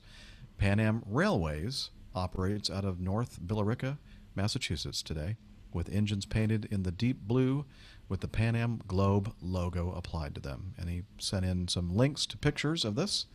I'll put those links in the show notes so you can look at them as well. And he also has a link to their official website, panamrailways.com. And he said, so while their equipment may not still have wings, the beautiful logo and name still exists. As a train geek, also known as a rail fan, train spotter to Nick, or even a foamer. I've never heard of that term. This railway holds a special place in my heart. Thanks for all you folks do. Christian Base, Richmond Hill, Ontario, near Waypoint, New Deck, apparently under the approach path to Toronto's Pearson's Runway 23. So Liz is probably familiar with that, and Andy. So thank you, Christian, for that. And yeah, I looked at those pictures. They're gorgeous pictures, actually. They're stunning looking paint job on those engines. Yeah. All right, moving on. Chris Weitzel sent in some feedback. He says, if you scroll through this recent Harrison Ford interview, I believe it was in GQ magazine, Ford talks about the incident earlier this year when he landed on a taxiway instead of a runway. Some salty language, but well worth revisiting. And so the headline is Harrison Ford on Star Wars, Blade Runner, and punching Ryan Gosling in the face. It was an accident, apparently. So we'll put a link to this article in the show notes so you can get to the part where, or you can read the whole thing, but the little part where he talks about flying and the fact that well, he talks a little bit about his accident in his World War II era open cockpit plane. They landed, or he landed in a golf course, and I don't know how he survived that, really. That's amazing. Yeah, and he talks a little bit about that, and then of course his embarrassing incident landing on a taxiway at John Wayne, Orange County Airport in Southern California. So, thanks, of course, Chris. they're remaking Blade Runner, and Harrison Ford's going to be in it. I don't know whether he plays the original Blade Runner or not. But yeah, in fact, really... the incident with him hitting Gosling in the face has something to do with the fact that they were filming Blade Runner, I believe. Oh, right, I excellent. saw the preview for it the other day. Oh yeah, looks good. I'm looking forward to seeing it. Yeah. Oh yeah, I'm such a fan of the original. Mind you, I think part of it's to do with the amazing photographic techniques they used in those days, because they were just about at the pinnacle of optical effects and using these amazing vast models, and they flew cameras over these cityscapes, and absolutely gorgeous. And when you see it on a Blu-ray DVD and see it in high fidelity, it looks superb. It really does. Cool. All right. Ross says, "Hey Jeff, I just saw this video of a 727 taxiing and noticed that the thrust reverser buckets come out on a single engine during the taxi roll. Scroll to 4 minutes 45 seconds to see what I mean." And then he sends a link to this YouTube video. I did. And I looked at it. It's a more like a modern renovation of a 727, kind of a business jet. Looked like maybe one of the Saudi princes or something. You know, it was a pretty fancy looking, nice looking 727, nice paint job. Had winglets on it, and it had the conversion of the engines. And I believe that the engines were more like the engines on the Mad Dog that I fly. And they have the big buckets, the reverse buckets. By the way, when Acme flew the 727, and many of the major airlines did, didn't use, it was the version of the JT8D, I think it was the Dash 15 or 15A. And they didn't have like a big giant external buckets that come together like what you see on like a lot clamshell of like the clamshells. Yeah. But they did actually internally have the clamshells. They just didn't stick out away from the fairings of the. So they have these cascade doors that open up and cascade vanes, and then these buckets internally would redirect the flow. And so you really wouldn't see that action of the reversers on the original 727s, but now because the noise requirements and fuel consumption requirements that people have, they've retrofitted to much more fuel efficient airplane or engines. And when they're doing this kind of retrofit, that on this particular video, they have reverse on 1 and 3, but on the number 2 engine there is no reverser. It's just a straight non-reversed engine. And I looked at this part of the video that he was talking to me about, and I think Ross, if you look again, look very, very closely, you'll see that when he puts out the reversers, that it appears that it was only 1, but actually the number 3 was coming out as well. It's just hard to see because the vertical stab was blocking and the rudder were blocking out the view that you have of the other one. But I could see a little piece of that reverser coming out on both sides. Now, when I used to fly the 727, it was a very common thing for us to use, or I don't know if everybody did it, but I like to do it. It really saved wear and tear on the brakes and kept them from getting overheated by using some reverse instead of applying the brakes, and it just tends to be a little bit smoother as well. I used the number 2 engine. So the 1 and 3 reversers and the cascade vanes and the clamshells internally would send the exhaust straight up and straight down, but on the number 2 it would send it out to the sides. And so it was like 90 degrees off as far as the reverse system. And it was a really, really cool way to slow the airplane down and keep from riding the brakes. And so basically, Ross, your question is why would they do this in normal operations? How come only a single engine? Well, of course, that question really is applicable here in this case. Why put the buckets out instead of just backing the thrust off and using the brakes? And that's why. it's because it just makes for a smoother operation. Now, we don't do it. We're not really supposed to do it at all on the Mad Dog that I fly today because of the fact that the reverse is directed up and down. It can actually kick up a lot of stuff, debris on the taxiways and the runways, and actually get sucked into the front of the engine and cause foreign object damage, and that's expensive. So they basically said, don't do that. Basically anything, lower than, well, at 80 knots, we're supposed to be at reverse idle, and by about 60 knots, they really don't want us to be using reverse at all on my particular airplane because of that foreign object damage potential. So I hope that answers your question. Do you use Same reverse? thing. Yeah. Same thing with us. They say don't, below 60 knots, get it to idle, 30% N1, bring it back there. And if you're running 2 engines and a taxi and a light airplane, you are standing on those brakes the whole time. And because just the forward thrust. Just the forward thrust at idle. And it'd be nice to at least get it into a beta position where it's not doing anything. But yeah, they don't want us to do that at all. Yeah. All right. Anything to add, Captain Nick? I would imagine reverse on the type of airplane that you fly. Is reverse on the 340? That's a 4-engine airplane. Is reverse on all 4 engines, only the inboards, or how does that work? All 4 of the outboards have got an interlink so that you can't engage more than idle unless both reversers have deployed, to prevent you getting a lot of yawing force if one engages and the other one doesn't. And we have to have them back at idle by 70 knots, and we disengage them before we turn off the runway. Okay. Very, very similar. I would imagine that the wing-mounted engines is probably even more critical than the airplanes that Steve and I fly. The engines are mounted on the tail. Well, and remember back in the day, they used to do that power back as well, which you see videos of that going crazy and spraying stuff all over the ramp, and we don't see that anymore. So that's why my airline never did that, because they said it wasn't worth the.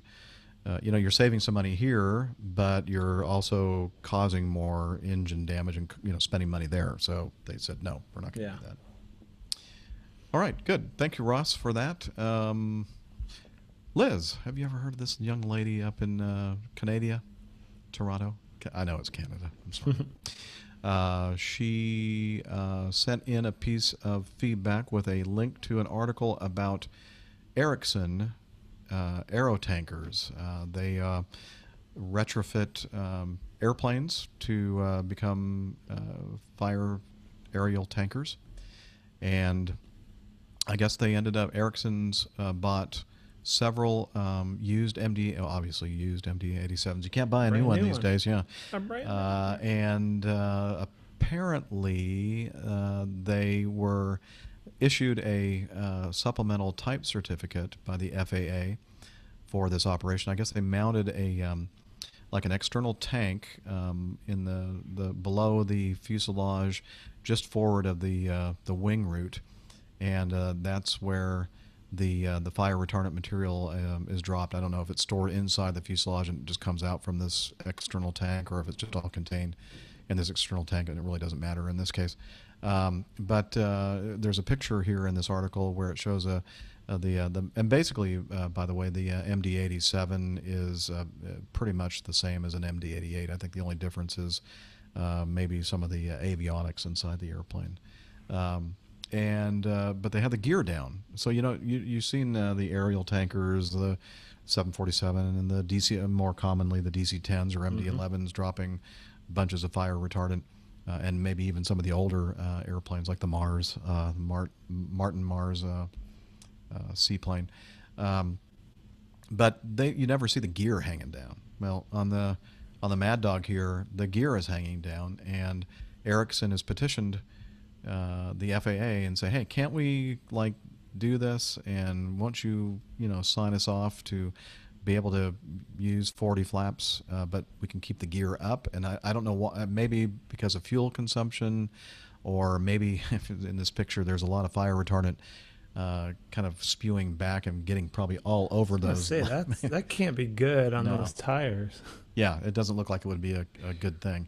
But basically, the FAA said no because it does something or has something to do with the fact that the stall warning characteristics or the stall characteristics of the airplane are altered enough where they don't think it's safe.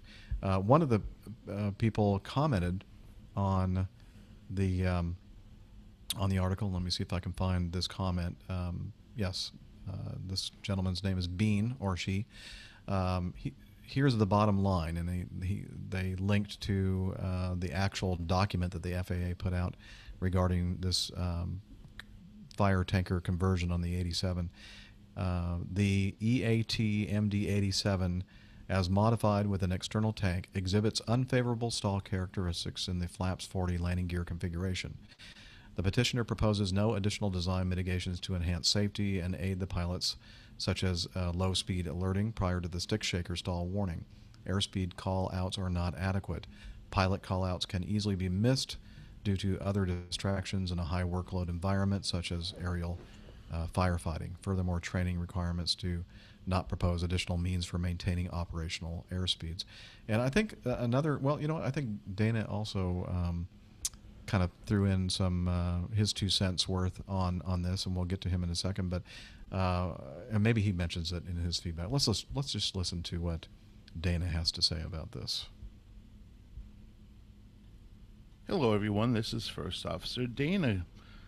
We know. Unfortunately, this week I'm away flying and could not get away I'll to cut this part out. the show with Get to the Jeff, question. Steph, and Nick. We know you're not However, here, I Dana. did want to weigh in on the FAA requires Ericsson's MD-87s to drop retardant with landing gear down. And they're citing the fact that the aircraft is it's for stall prevention. And I don't believe, they may have other things that I'm not aware of, but I don't believe that may be the case. I really think it's probably because the way that the aircraft is configured, especially once it gets close to the ground, and in the photograph, it's apparent it's right at treetop level, actually. But the landing gear is linked with the warning system, and that is if the flaps and slats are beyond the setting of 24 degrees, and more specifically the flaps, slats are already out, 24 degrees, you're going to get an unsilenceable landing gear warning. And that will occur the entire time you have that have the aircraft in a flaps 28 or 40, which are normal landing flap configurations. Anytime you're in those configurations without the landing gear down, you'll get an unsilenceable warning. The other thing is you've got another, maybe it plays into it a little bit, I don't know, but anytime the landing gear is down for drag purposes, we have a system on the aircraft which is designed called Auto Throttle Advanced, and that's designed to counteract a little bit of the drag, and that's about a 7 to 10% increase in thrust available to the aircraft, which you have as a pilot have no control over. That is a little more thrust that's available to counteract the effect of the drag from the landing gear. Well, that's about it for me right now. You guys, ladies and gentlemen, I should say, have a great day. Appreciate you guys listening, and we'll hope to see you next week. Bye-bye. So, he makes a good point. Once you get to that landing flap setting on our airplane and the gear is not down, it just landing gear, landing gear, landing gear, and it just keeps on going and going and going. So I would imagine if they were to operate the airplane without the gear down in this landing flap configuration, that they would have to have some way to turn off that warning. Well, the problem is you've turned everything off. You've turned off the warning, and now you're coming back, and you're going to land at an airport. And what if you forget to turn the darn thing back on again, and you forget to put the gear down? So I could see the FAA's concern here that, and maybe if Ericsson comes up with another system to kind of mitigate some of these possibilities, maybe the FAA will relook at the situation. But anyway, interesting. To see this airplane being used for it, for this kind of role, and the fact that they are kind of struggling with the FAA to allow them to do something, and the FAA is saying, nope, I'm not going to let you do it. So, any opinion or take on that, Captain Nick? No, the thoughts that I had have been covered by you guys. Yeah. Excellent. Great brains think alike, right? Great minds. Absolutely. All right. Let's see. Would this be a good time to play this week's installment of Plain Tales? Yes, sir. All right. Let's do it. Just as soon as I can find it. Here we go.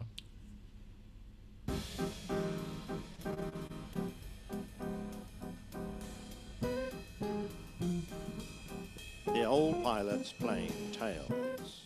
A late night flight, please. As you may know, New York has a special place in my heart, so I was delighted when Liz Piper, one of our Canadian listeners, told me about this story. Go to a cocktail bar in uptown New York and ask for a late night flight, and the chances are that your mixologist won't have heard of it, nor of the feats of flying that brought about the concoction. But I wonder if the quiet Joe Gillespie of an early plain tale, who mixed drinks for the first men on the moon, would tap his nose and say, "A late night flight, sir, coming right up." It was actually assembled by Danny Beeson of the New Leaf Bar, which still exists and is located in a 1930s slate and fieldstone cottage tucked away in Upper Manhattan's Fort Tryon Park. The Michelin Guide describes the restaurant's stone walls and arched windows as lovely and suggests lunch out on the flagstone terrace with stunning, unparalleled views of the dramatic Palisades.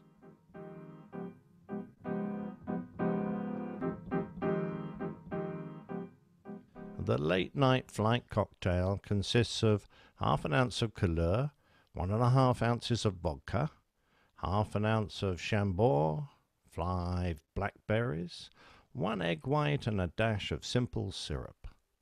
Pour the Couleur into the base of a cocktail glass. In a separate mixing glass, muddle the blackberries, add the Chambord and 1 ounce of the vodka. Shake this with ice and then strain carefully into a layer over the Couleur. In another mixing glass, shake the egg white, syrup and the remaining half an ounce of vodka without ice to create an emulsion. Layer the foam on the top to finish off the cocktail.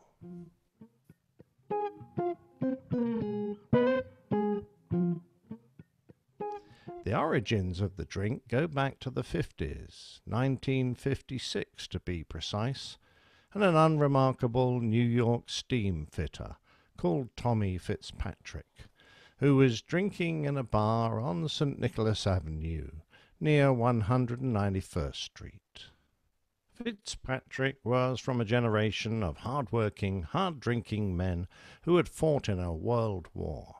Indeed, Fitz was a U.S. Marine who served in the Pacific Theater and again in the Army during the Korean War, where he was wounded.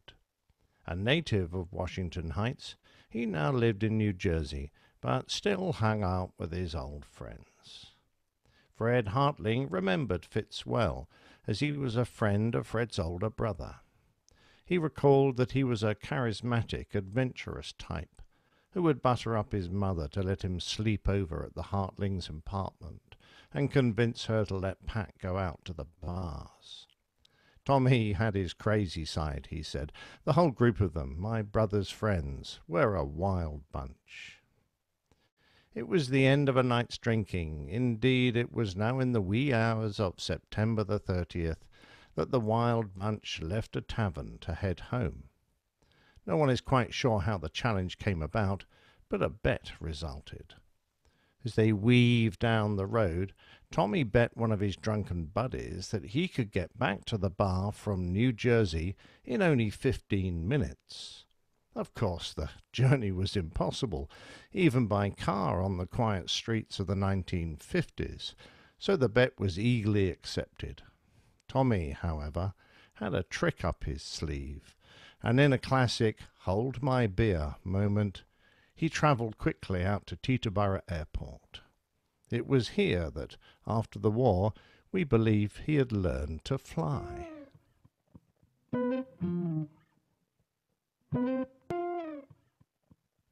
Making for the Teterboro School of Aeronautics, Tommy found an aircraft to borrow. From the photographic evidence, it appears to have been a Super Cub, a good choice for the antics that were about to be performed. At around 3 a.m. and without any lights, Tommy Fitz started the little Lycoming engine and in a fog of alcoholic fumes taxied out to the runway. Since learning about this story, I wonder if at this point he had any doubts, but as you will realize when the story concludes, I think not. Opening up the throttle, Tommy eased the little tail dragger up off the grass and into what I hope was a moonlit sky. Apparently, it is reported that his initial intention was to fly to a field at George Washington High School, just a few blocks from the tavern he had recently left and a mere 6 miles east of Teterboro. Indeed, the Jacob K. Javits Athletic Field still exists, surrounded by Fort George Avenue. However, on the night in question, the field wasn't lit and it was too dark to find. Instead, the brightly lit streets of the city looked much more inviting, so the intoxicated Tommy weaved his way through buildings, streetlights, signposts, parked cars, and, presumably, his equally drunk but gobsmacked drinking buddies, neatly onto St. Nicholas Avenue, stopping at the intersection of 191st Street, right in front of the bar where he had been drinking. St. Nicholas, I might point out, is the patron saint of thieves, so perhaps he had an extra hand on the controls. Of course, a plane landing in the middle of a street in Manhattan was bound to get noticed, and the cops were called. And surprise landings always make the headlines no less in 1956 than today. This drunken feat was covered in the New York Times, described as a fine landing, and reported that it had been widely called a feat of aeronautics. Sam Garcia, who was a child, saw the plane resting on the street and said, if it happened today, they would call him a terrorist, lock him up and throw away the key. Indeed, Tommy was charged with grand larceny, but since the aircraft hadn't even been scratched, the owner refused to press charges. However, with remarkable forethought by New York's founding fathers, a city ordinance specifically prohibited the landing of planes on its streets. Tommy was fined $100 and had his pilot's license suspended for 6 months. The aircraft had its wings unbolted and was gently towed back to its home at Teterboro. That might have been the end of the story, but Fitzpatrick was nothing if not consistent. It was 2 years later when the boys in blue were again standing beside an aircraft, this time at the intersection of Amsterdam and 187th Street, in front of a Yeshiva University building. Tommy had indeed borrowed another aircraft, this time after a patron of the bar he was in refused to believe that he had done it the first time. He was seen leaving the aircraft wearing a grey suit, and the police, remembering the incident 2 years before, visited him to see if he had anything to do with this one. Not keen to admit it, Fitz ultimately confessed after it was revealed that witnesses had seen him exit the aircraft and run off. This time the authorities weren't as forgiving as they had been previously. The magistrate, Judge Reuben Levy, threw the book at him, saying, "Had you been properly jolted then, it's possible this would not have occurred a second time." He accused Fitzpatrick of having come down like a marauder from the skies. The 28-year-old was sentenced to 6 months in prison for transporting stolen property. After the second flight, Fitzpatrick told the police that he had held a pilot's license, but that it had been suspended after his first flight, and he had never renewed it because I didn't want to fly again. He later succinctly summed up his decision-making paradigm in choosing to perform the feat again, stating, "It's the lousy drink." I hope he wasn't referring to the cocktail invented in his honor. Tommy Fitzpatrick died in 2009 at the age of 79. He worked as a steam fitter with local number 638 of New York City for 51 years. After retirement, he became a member of the Township of Washington Golden Seniors, Our Lady of Good Counsel, and the China Marines Organization. Despite his escapades, he remained married for 51 years and had 3 sons. I suspect that the late-night flight might have been just a bit fancy for the tastes of Tommy Fitz, but perhaps I'm doing him an injustice. If made right, the cocktail should remind you, in a slightly poetic way, of the layers in the night sky over the amazing city of New York, topped with the fluffy white clouds through which Fitzpatrick piloted his way to fame and prison. To be on the safe side, the drink should be sipped and enjoyed far away from any enticing airfields. I, for one, will be making a special visit to the New Leaf Bar the very next time I am in Manhattan to see if they can still concoct the spirit of Tommy's reckless but remarkable flights.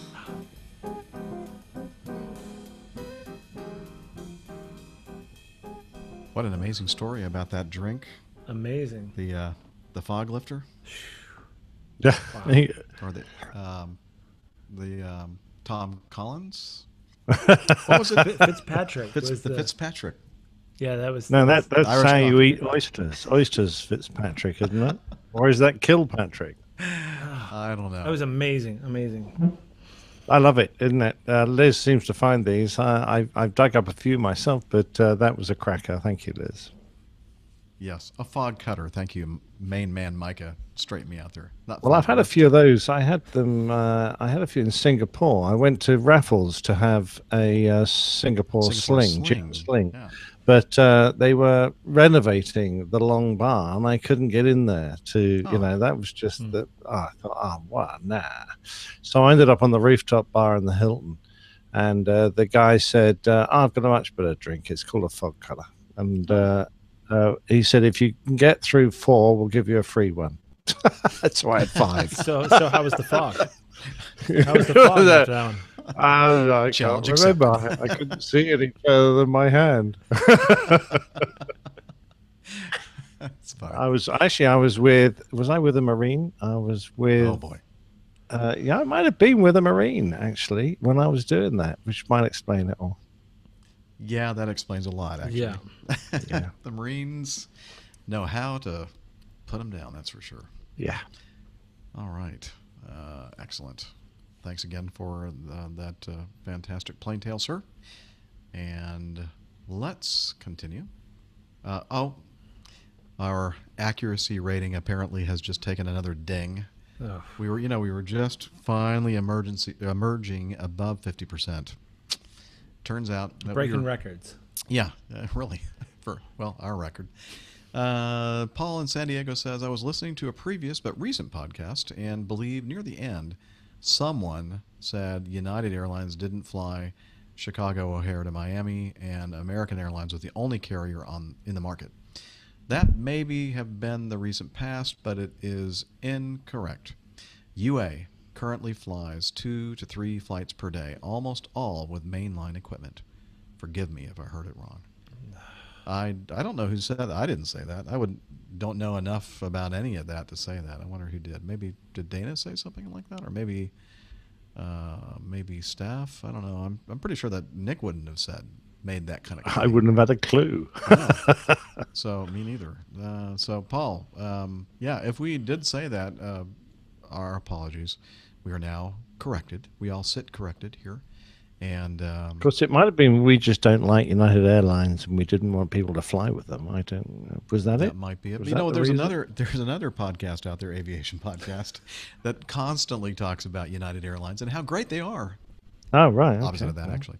And Well, we're so just trying to ease the balance. maybe Paul was listening to that one and confused it with ours or something. I don't know. Nick, you will be happy to know that United has announced the date that they are retiring their 747. Oh, really? Okay, all right. Well, the skies will be safer. I'll be less likely to have an undercarriage through my roof or whatever it is they drop Steve, off on themselves. Don't feed the animals. All right. Let's see here. Miles. Hey, we love conspiracy theories here at the APG. Miles writes in, okay, I know this is trashy, but a cheap thrill for me are conspiracy theories, if well concocted, as with chemtrails, Roswell, and of course, 911. Ooh, I have chemtrails. Possibly I know something I have about something that. on that today. Roswell? I live in Roswell. Yeah. But I think he's talking about Different New Mexico. Yeah. And of course, 911. I was alive Yeah. for 9/11. I shouldn't say 911, 9/11.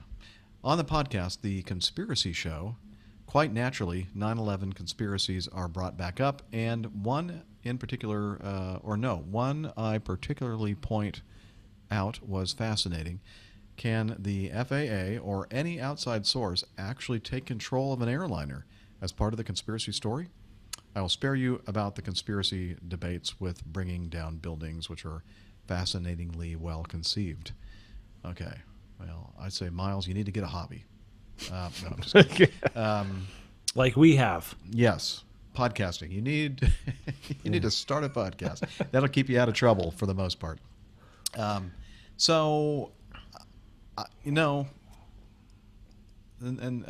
sent. I didn't think we were allowed to talk about this, Jeff. Oh, okay. Let's move on then. Yeah. I mean, Edit. we call it Microsoft Flight Sim, but we know what it really does. Those are real airplanes that we're controlling. Yeah, they are. Now, Didn't you? You did know that, didn't you? No, didn't know that. Hey, Okay. This is an interesting thing, and I sent Rick a message. I don't think he ever got back to me. Let me check. Come over here and see if. Never mind. I'm not going to do that because it might. If you find that special function switch, the function selection in the setup of Flight Sim, Well, so you here's the can deal. you can turn it on to a real airplane. I don't You know know if I don't know if I ever mentioned this on the show because Rick was going to find out more information about it. But he was in training at a certain airline, and well, maybe I shouldn't say anything. That special airline, the one that we not allowed to talk about either. No, it was an airline at which he flew.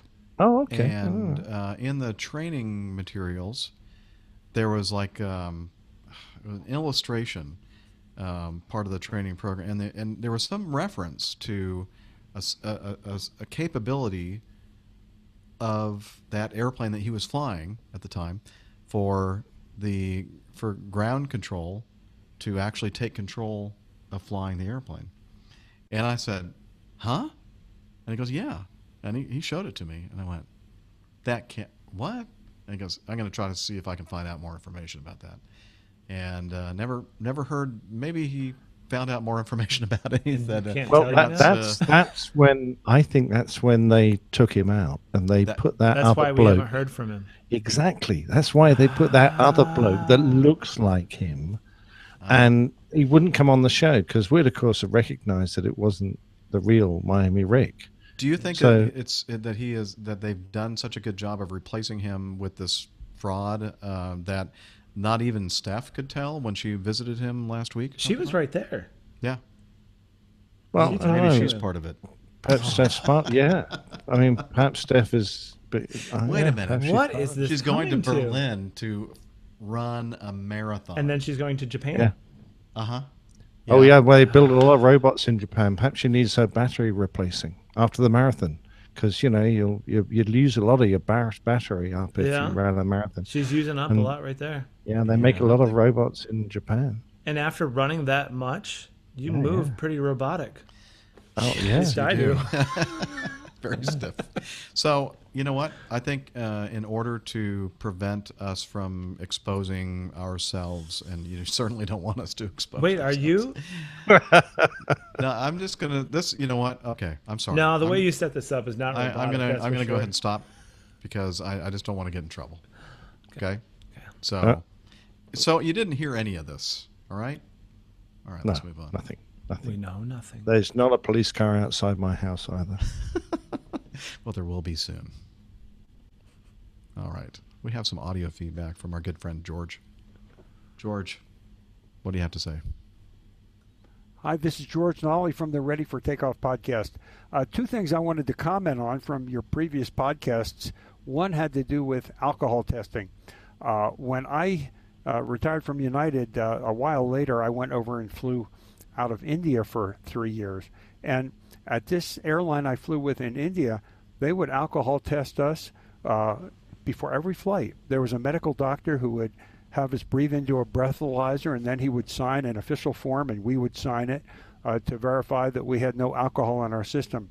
The funny thing is, a lot of the Indian pilots are very wealthy, and it doesn't hurt them very much if they get the mandatory 3 months off without pay if they are over the alcohol limit. So around holiday time, some of them would show up with a few drinks under their belt, hoping to get taken off the flight. And knowing this, the airline stopped having the doctors show up at operations before the flights around holiday season. So the pilots would not be breathalyzed and they would fly having had a couple drinks. The other thing I wanted to talk about was the announcements for New Year's. In 1999, I was a new pilot on the 777, new captain, and of course, being junior, I was assigned a New Year's Eve flight from Newark to London, and I computed when we would be at our local midnight, which was halfway across the Atlantic, and we only had space available employees as our passengers, all 13 of them. So I thought I'd try something a little clever. And when it was midnight, I made the following announcement. Ladies and gentlemen, this is the captain. We're approaching midnight. And I know many of you are concerned about electronic problems with Y2K. And I just want to assure you that in 15 seconds, when it becomes a new century, that there is absolutely... And then I stopped talking. Now, what I really wanted to do was pull some circuit breakers to turn lights off, but I thought that would be a little extreme. Anyway, this is George Nolly from the Ready for Takeoff podcast. That would have even been better. Yeah, like pulling out some of the turning off some of the lights. That's a nice one. I thought he was going to say the classic. There is nothing wrong with the aircraft, or nothing could possibly go wrong. Go wrong. Go wrong. Go wrong. Go wrong. Go wrong. I can't believe what he just told us about the Indian Airlines. And yeah, as Liz says in the chat room, note to self, do not fly in India around the holidays. Yeah. Enjoy your flight, folks. Yeah, quite. Well, you know, what a different world. I mean, in our world here in the States, and I'm sure in the UK, if you don't get 3 months off, you get the rest of your career off, is what you get. Yeah, absolutely. Yeah. Wow. Now, it's funny, when I was in the Australian Air Force, they had a little breathalyzer, and it was kept in a quiet back room. And they regularly used to have the big dinners that you do in the military on a Thursday night. Because the theory being you didn't want to suffer from a hangover on the weekend, because that was your time. So if you're going to have a hangover, have it midweek, so that was kind of work time. That was the logic. So on a Friday morning, and I was the programmer who used to have to write up the program and allocate flights to names or names to flights, etc. I'd fill out the China graph board and put everyone's names up. And the way it worked was if you came in after a dining in night and you were feeling a little worse for wear, you used to sneak into this back room and have a go at the breathalyzer. And if you didn't like the look of the result, you just come off, pick up a cloth and wipe your name off the board. And that was it. Which I thought actually was not a bad way of doing it, because no one ever said no. But for me, the program, it was a damn nightmare, because I was always scrabbling around for pilots on a Friday morning. I put them up there, but what happened? Yeah, that's right. Oh my God, I'm 6 pilots short. That happened. Exactly. Oh, that's funny. It's funny. You know what I need to do, and I have to. I mentioned on the last show, I had a little bit of a tech snafu. It was my fault. We were getting some spam email. Yeah, believe it or not. And I did some things to keep the spam email from filling up the inboxes of not only my email, but also Captain Nick's and Dr. Steph's. And so they were happy with me regarding that. But apparently I didn't go back after the fact and turn on everything so that everything would work properly. And so there was a certain amount of email that you were all sending us, and I didn't realize it was there because it wasn't showing up in the places that I normally see it. So one of the folks that sent in feedback, and by the way, several of the things that we've been doing today are from that group of emails that we're hiding, and we found them. Here's one that our good old friend Nev sent in. There was a meetup that he had last week at the Udvar-Hazy Center, and let you listen to some audio that he recorded. Hello, it's Nev here, and we are at the Udvar-Hazy Museum, just outside of DC, and I'm with Rebecca and First Officer Craig. We're just about to have another walk around the museum, just had some lunch, another low-calorie offering in the Mook Cafe. And the weather's not brilliant, but that doesn't matter because we're inside. But it's a fantastic collection of aviation and space stuff here. So, Rebecca, you've driven all this way. What do you think of it? I love this place. It's one of my happy places. Airports and anything with planes in it. You're the one that came the furthest, though. Is this your first time here, Nev? I came to DC in 1994. It was my last time in Washington. I've never been to the museum before, though. But it's unbelievable. I mean, you don't want to leave, do you? It's absolutely incredible. Definitely not. I'm going to be getting kicked out at 5:30, I think. And Craig, thanks for coming as well. Really appreciate no problem. It was a pleasure sharing a great American tradition lunch with you at McDonald's here, and eating all those calories. It's been a while since I've had McDonald's, so we'll see how I feel later. But this is my third time to the Udvar-Hazy Museum, and after a long 3-hour trek in rush hour traffic this morning, I finally made it. But glad to be here, and good company, and just fun to look around at airplanes. It's always a fun day when aviation involves. It is good, isn't it? And the way they've presented everything here is really good. Mm-hmm. Now, we were talking earlier on, and you've got I think you've got a bit of a confession to make here, because we were talking about podcasts, weren't we? And the speed of which one might listen to them at. And I think it's generally accepted that 1.5 times normal speed is acceptable. Yes. But do you want to say anything about that at all? To get through the madness that is APG, I'd usually play my podcast at 2.70, almost up to 3.0 speed to get through it all. But that goes for the same as all the other podcasts, PTUK, and all my non-aviation podcasts I listen to. So it just helps me get through them all, since I got a long list I listen to. I think that's a fair enough comment, but I'm just glad we're not asking you questions at the end of each podcast. Yes. That's all. So you've been here before, Rebecca. When did you last come to the museum? I can't remember, but I think my oldest child was probably in his teens, and I had a baby on my hip. She's 17, so it's been a while.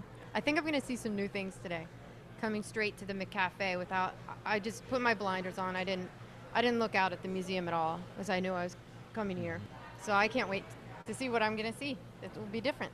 They're always doing new things here as well, aren't they?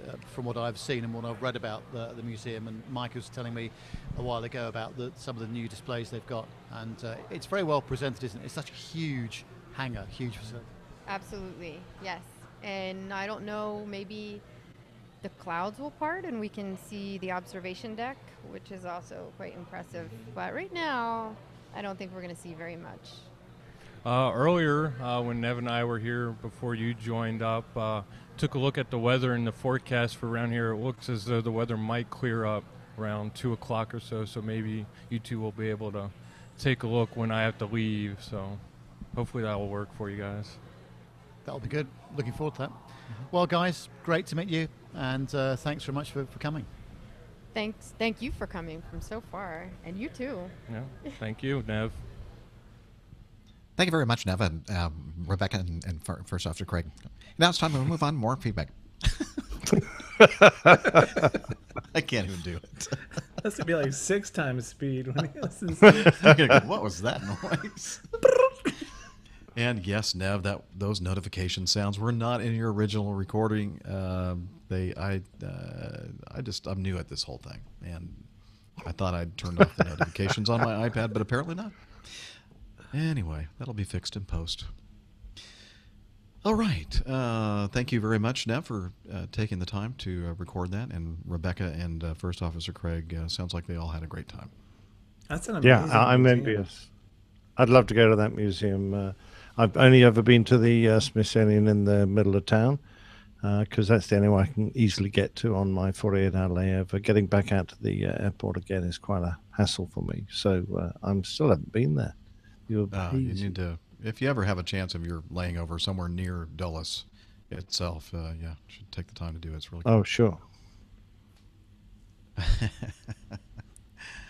All right. Let's see. Let's continue on. We have some more audio feedback. This from Jan, the man. Hey, good evening, guys. Hey, it's Jan the Man here from Napa, California. Out here just to say a quick howdy. And got a couple of friends that stopped by to visit the airport here who want to say a few quick words. Really enjoying the show, guys, so thanks very much. And without further ado, here's someone you already know. Hey, this is Landon. How are you guys doing? Nick, Steph, Jeff, Dana, Miami Rick, wherever you are, man. Hey, we're out here at Napa County Airport. I flew in for the afternoon to hang out with Jan the Man and see his office. His office is horrible. You should never want to aspire to it.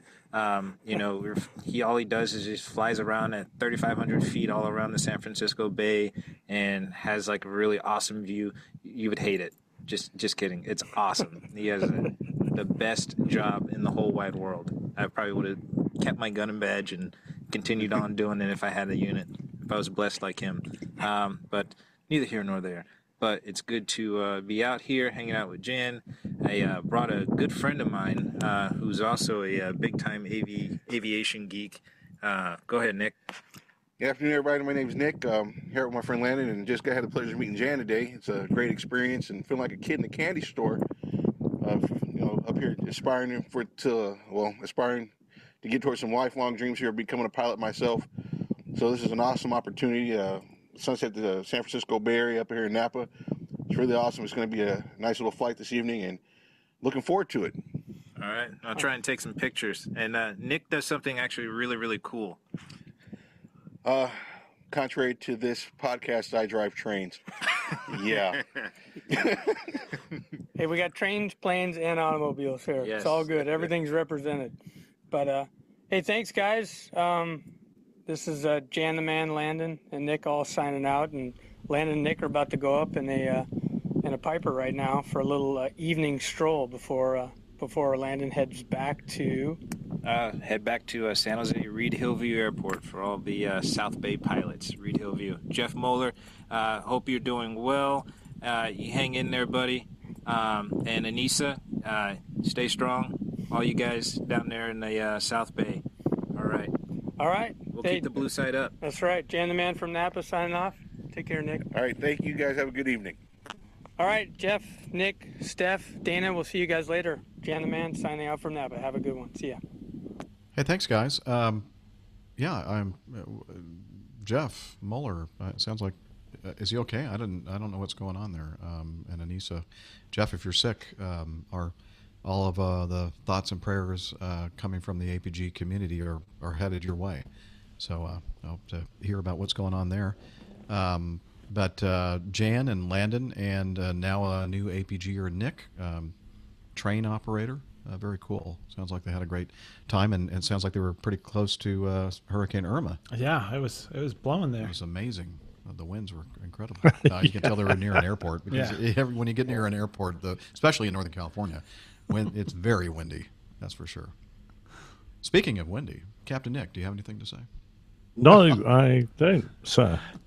From either end. All right, from either end. Thank you, thank you very much for that. Moving on. Let's Steph? see. Yeah. Oh well. This is one that I'd hope that Steph would be here for, and I guess I could keep it, but I'm not going to. We're going to go ahead and do it. This was sent in from Anthony. He said, Cap Jeff, in case you didn't see this one, thought you might be interested in this article. Miss America contestant flies herself to completion. No, competition. That's something entirely different. Miss America contestant made quite the entrance after flying herself to an airport just outside the Atlantic City. Outside of Atlantic, not the Atlantic City. The Atlantic. Yeah, there's more. No, there's just one, I think. On Saturday for the competition. And so he sent a link to the article, and looks like Miss Vermont, Erin Connor, is a licensed pilot who flew herself from Burlington, Vermont to New Jersey in about 2.5 hours carrying 2 passengers. And she said, I'd like to make an entrance anywhere I go, she said. 22 years old. Won her state's title in April, recently completed her 70th public appearance wearing the state crown. So anyway, so Dr. Steph is not the only beauty pageant winner and also pilot. Apparently, Erin Connor, Miss Vermont, is as well. Pretty amazing. Okay, continuing on, Ray, our good friend Ray from my neighbor to the north in Alpharetta. He said, something really cool and totally unexpected happened 3 days ago. Margot and I have been in Austria for a couple of weeks, and on Monday we went across the border to Lindau Island on the German side of the lake to have a cup of coffee and a Bavarian pastry. The weather was kind of poxy, a high, drab cloud layer as though a petulant Zeus was unwilling to share the sunlight.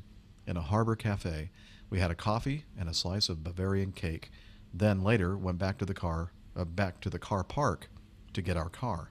Margot, unimpressed by my taking yet more photographs of trains in the station, had walked on ahead while I went to the parking machine to pay my ticket. Ticket in the machine, €2.40. 10, what's the C? 10 cents? 10, what's cents? Yeah, it is. Cents, okay. 10 cents. 10 cents. 10 cents. 10 cents, €2, clunk. Ticket validated. I pulled the little card from its slot, and as I did so, my ears picked up the heavenly harmony. I knew the melody. I'd heard it so often, so many years ago, in much more tranquil times. The powerful blending of 4 Pratt & Whitney double wasps. Blow, Gabriel, blow. Go on and blow, Gabriel, blow. I was a sinner. I was a scamp. But now I'm willing to trim my lamp. So blow, Gabriel, blow.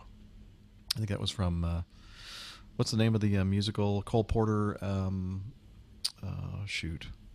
Can't remember the name of the musical now. Porgy and Bess? No, not that famous Cole Porter. Anything Goes. Anything Goes is the name of it. And anyway, continue on with Ray's feedback. He says, I looked up, scanning the leaden gray, and then I saw it. Flying roughly, I estimated, northwards was a DC-6. I was totally amped and yelled at the people who had queued up behind me to pay their tickets, DC-6, DC-6. Then trying harder, DC-6. I guess he was trying to say it in German. I probably screwed that one up. Anyway, they looked up briefly to where I gestured and then back at the parking machine. Their tickets, their change, as they chattered unintelligently amongst themselves. Philistines, I thought. Philistines! I whipped my camera up, zooming it to its limit. I had only the 105mm on. The 300mm was far away in the car, and twisting the manual focus ring to sharpen the small, irregular dot silhouetted against the gray sky. He has a picture here that we'll include in the show notes as well. I got one quick shot as it flew on high up, just as proud as she and her sisters had been in the 1950s when they ruled the skies. That was it. That was it. That was the beauty of it all. The stately grace as she made her way across the sky. The genteel certainty of her line, her breeding, that allowed her not to acknowledge the Lee's majesty. Not sure if that I recognize that word actually. The Lee's majesty of the turban-driven rabble that had dethroned her. I was low, Gabriel low, mighty low, Gabriel low. But now, since I've seen the light, I'm good by day and I'm good by night. So blow, Gabriel, blow. I suspect it was the Red Bull's DC-6B Oscar Echo-Lima Delta Mike. That aircraft was doing displays in Portugal the day before, and thus could have been on her way back to Salzburg. To see a four-prop plane again was so really neat. I saw such scenes daily as a kid, and now here it was again. Heck, I've stood in the cockpit of Clipper John Alden for hours as it flew northwards from Joburg to Leopoldville. I watched the flight engineer finally touch the throttles to bring the engines into sync as he watched the 4 small round oscilloscopes that he called the Chinese TVs. I've sat in my seats and felt the aeroplane shudder as it held short of the runway, and each engine in turn was run up to full power. Once lined up for takeoff, I'd watch the engine cowl gills intently. The Pan Am pilots would close them immediately before the takeoff run began. Descent for landing seems to have been done in steps. Every now and then the plane would level off, but to us sitting in the cabin, the associated increase in G's made it feel as though we were climbing. Before the descent, the air hostess would hand out little round rolls of Before the descent, the air hostess would hand out little round rolls of 3 lifesaver candies to chew on to help even the pressure in the ears. Now, in the parking lot in Lindau, the sounds reverberated in my chest as I watched the 6 fly into the distance. And now I'm all ready to fly. Yes, to fly higher and higher and higher, because I've gone through brimstone and I've been through the fire, and I purged my soul and my heart too. So climb up the mountaintop. Later, folks. Stay well. Ray Williams from Alpharetta, Georgia. And he always puts a little postscript when he writes in, quote, "When I was a kid, I used to..." Oh, wait. I still do that. Yeah. Like us, when we were kids, we used to look up into the sky when we heard something flying by. I used to do that when I was a kid. Oh, yeah. We still do that, don't we? Yeah, I can't do a walk around and see an airplane take off without stopping and watching it. I know. And we do this for a living. We still do it. That's why you keep forgetting the gas locks. Least Majesty. Least Majesty is the treasonous insulting of a monarch or other ruler. But in this case, it means presumptuous or disrespectful behavior. Ah. Okay, great. Well, thank you. I was only joking about the gas locks. I don't think your regionals have gas locks, do they? No. CRJ? No, didn't think so. Gulfstreams, though, do. And that's gotten some folks into trouble in the past. Oh, yeah. What was the percentage of those pilots who didn't bother doing control checks before takeoff? Somewhere in the region of 90%. What? Extraordinarily high. These executive jet pilots, you get, what the hell? Yeah, I know. Wow. Okay, well, anyway, Ray, wow, thank you. So poetic. I probably didn't do justice to your prose, and I hope that I identified the lyrics from the proper musical or play. Very cool. And we were there with you when you saw that DC-6. I thought that the funniest part about this is when he just turned away and he was yelling DC-6 to the people in there, and I could just see the faces like, what? What is this? Yeah. Is he a lunatic? The one question he didn't ask was, when you validate your ticket in a car park like that, if you wait too long, you've got to go and do it again because it only gives you 5 or 10 minutes to get out of the car park.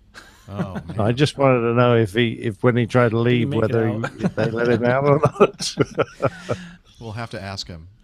Wow. But I'm sure it was worth it. Yeah. Oh man. Okay. Let me look here and see how long we've been recording. 2:16. We can probably tackle a few more. Are you up to it, Steve? I'm good. I didn't even ask if you wanted to do this for 3 hours straight, but I know the show. yeah, that's true. You knew what you were getting into, Yeah. didn't you? Okay. It's even longer than the what you're used to listening to on the audio podcast. I try to condense that a little bit. Yeah, and I was here an hour and a quarter beforehand waiting for you guys to get your pup in the pile. He was doing a puppet show or something. Keep him entertained. Okay. Terribly sorry, Sir Nick. Terribly sorry. Let's see. This is an interesting one. This is the one from Ian. EasyJet air filtration. He says, this is Ian Griffin. Hey, ABG crew, found this link about EasyJet recognizing that aerotoxic syndrome does exist and they want to do something about it. I know we've talked about it on the show before, but this is the first time an airline is recognizing it and doing something about it. And this particular story was from the Australian.com.au. And I added that little comment right there. The headline is Airline Admits Toxic Illness, and that is, they don't. In fact, specifically in this article, they insist that they are not taking a position on aerotoxic syndrome, which remains an area of scientific uncertainty. So whoever wrote the headline for this obviously has some sort of agenda or wants to make it extremely provocative, apparently. But EasyJet to filter cabin air over links to aerotoxic syndrome, according to the headline. EasyJet is to fit filters to stop toxic fumes entering the passenger cabins and cockpits in a move seen as the industry's first acknowledgement of aerotoxic syndrome. So maybe some people are seeing this that way. The condition, long denied by airlines, is feared to be responsible for several deaths of pilots and crew and hundreds of incidents where pilots have fallen ill, sometimes at the controls. Frequent flyers and young children could also be affected, it is claimed. EasyJet told the Sunday Times that health concerns had led it to work with a commercial supplier, Paul Aerospace, to develop and design a new cabin air filtration system for testing on the company's aircraft next year. It can also be revealed that the British National Health Service has set up a care pathway for victims of aircraft fume events, including referral to a specialist clinic at St. Thomas Hospital in London. A note explaining the move, published by the Civil Aviation Authority, stated, "There is strong evidence that some people experience acute symptoms as a consequence of fume events." Tristan Lorraine, a former British Airways captain who claims toxic cabin air forced him from his job, said, "This is the first public acknowledgement by an airline of a problem which this industry, including my own airline, has spent decades denying. I congratulate EasyJet for having the vision and courage which no other airline had." His group, the Global Cabin Air Quality Executive, will hold a conference in London this week where David Stein, Paul's Vice President for Aerospace Research and Development, will describe the trial. Alex Flynn, head of campaigns at the Unite Union, which represents cabin crew, said the EasyJet move was highly significant and welcome. He said Unite was involved in about 100 UK civil court actions for death and injury allegedly caused by cabin air, as a far higher number than previously reported. A handful of cases had already been settled by airlines, although without any admission of liability. So it goes on here in the article to explain what this is all about. During high altitude flight, the atmosphere is too thin to breathe, so compressed air or bleed air is drawn from the plane's engines and directed into the passenger cabin and cockpit. It's cooled but not filtered. Faults in engine seals can contaminate it with engine oil, hydraulic fluids, and lubricants. Some air is then recirculated through a filter, but a typical aircraft cabin consists of half recirculated filtered air and half unfiltered bleed air. The new total filtration system being tested by EasyJet will for the first time filter the bleed air as well. It also includes a contamination detector. Let's see, at least 292 incidents of fumes or smoke in British aircraft were recorded between June 2014 and May 2015. Illness was reported in 96 of those. Last October, a crew on a BA Airbus A380 from San Francisco to London were left spaced out and vomiting after what the captain described as toxic fumes leaked into the cabin. The jet diverted to Vancouver, where the crew was taken to hospital. So it goes on to talk about some other instances of the claim that cabin air was contaminated and caused people's deaths. So what do you think about this, Captain Nick? Well, we've talked about it before, and we have both come to the conclusion that we've never, no one close to me, no one who I've ever spoken to, despite all the thousands of hours we've flown, I've ever met who has suffered any symptoms which, certainly long-term symptoms, which could be put down to it. So I've remained healthy. Everyone I know has remained healthy. I think the number of circumstances are extremely low of people who may have suffered from it, and the forming a direct link between one particular toxic substance compared with all those that we're subjected to in all our life, and considering that even on a long-haul flight, we're only airborne for 10 hours compared with the hundreds of hours that we spend on the ground. So, and all that time on the ground, of course, we're subject to other toxic influences, whether it be pollution in the street and the air, stuff in our houses. So pinning it down just to aircraft air conditioning systems and oil leaks in the engine is a bit of a stretch. But if there is a way to easily take this concern away, then I'm all for it. Yeah, me too. I mean, what could the harm be of, filtering the bleed air coming into the airplane? I mean, I'm all for that. Yeah. Why not? Absolutely. I mean, already it's filled in. Don't about your aircraft. In the Airbus, we've got a big tank below the fuselage. Not below the fuselage, it'd be hanging out, wouldn't it? Below the cabin floor in the sort of cargo area. And we recirculate about 70% of our air. So 70% of the air is taken into this tank, and when it leaves, it goes through filters. And they're pretty damned efficient. So we would only get 30% of unfiltered air in. So all they've got to do is direct all the air into that tank and then take it out of there through the filters and recirculate it. And Bob's your uncle. It just needs some probably clever plumbing, I suspect.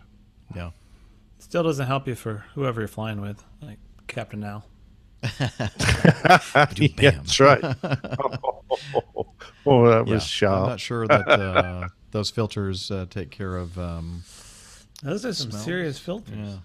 Maybe super high performance HEPA filters might have some chance against that. No, I find that a convenient test of the aircraft oxygen system is usually required on that works like at those times, yes. Yeah, you do need to check that occasionally. Yeah. All right. Well, thank you, Ian, for sending us that link to the EasyJet air filtration story. And we'll. I wonder whether it's an Airbus or a Boeing. Airbus. Airbus, is that it? Because Did I? know that's all they fly. Oh, right. Okay. They're a smart airline. How about that? All right. Well, I never. The Airbuses are the only ones that need it, I guess. Yeah. No, I think not. Having said that, I mean, Boeing obviously consider it a big problem, which is why the bin liner has got an electric pressurization pump. Yeah. Doesn't bleed air from the engines. I don't know if that was their sole reasoning for doing I that. think you're right. More to No, do with I the agree. efficiency of the engine, right? Yeah, I agree that I think that's probably the major part, but it has this nice side effect of them being able to say that, we don't take bleed air from the engine, so there's no chance of toxicity. And it allows them to put in air that is doesn't have so much humidity in it, and or no, wait, I take that back. It's the opposite. Humidity. Adds humidity because the airplane is made of plastic, so there's nothing to worry about as far as whatever. But then again, I was just reading the other day about the problem with having a humid cabin is that of course all the breath and all the humidity you add to the air to make you feel comfortable freezes on the inside of the fuselage, because the actual skin, of course, is at minus 60 odd degrees centigrade or whatever. So that moisture freezes, and when you descend and the skin warms up, all that human moisture melts and dribbles down into the insulation, and then starts to make fungus and other nasty stuff in there that could probably be toxic as well. Oh, so I thought you were going somewhere else. I thought it was going to be like a nice little rain, kind of Oh, the well, ambiance I of a get that. rainforest inside the cabin. I used to love watching the old 747 boys, and we'd top a descent, and they'd get all these towels that passengers normally wipe their faces with, at the end of the flight to freshen up, and they'd be stuffed in the middle of these corners in the cockpit. I go, what are you guys doing? And they say, you'll see in a minute, it's going to start to rain. Yeah. And lo and behold, as they descended, all this water started dribbling out of the ceiling onto them, and they're trying to fill out their paperwork and stuff, and it's splattering on it. We've got that problem in the CRJ because right overhead we've got that escape hatch, and there's a good seal on there, and but if it isn't sealed, not that kind of seal. Seal hanging right over top of us there. And if that's not sealed very well, you'll get moisture coming in there, and it's really bad in de-icing season if they shoot that. Oh no! Fluid, That so stuff's horrible. There, and all of a sudden you've got the corner right over your shoulder. You're just getting a drip of de-icing fluid right on it. Well, at least you'll Way never to get go, a frozen French shoulder. Canadians in that design. Exactly. At least you'll never get a frozen shoulder. Yeah. There you go. There you go. All right. Well, again, thank you, Ian, for that. Let's see. Bill said a mechanical modification to the 727s and DC-9s to prevent the air stairs from being deployed in flight is what they call the DB Cooper vane, or the Cooper vane. He sent a link to the Wikipedia article regarding that. And he said, I don't know if the Mad Dogs still have it.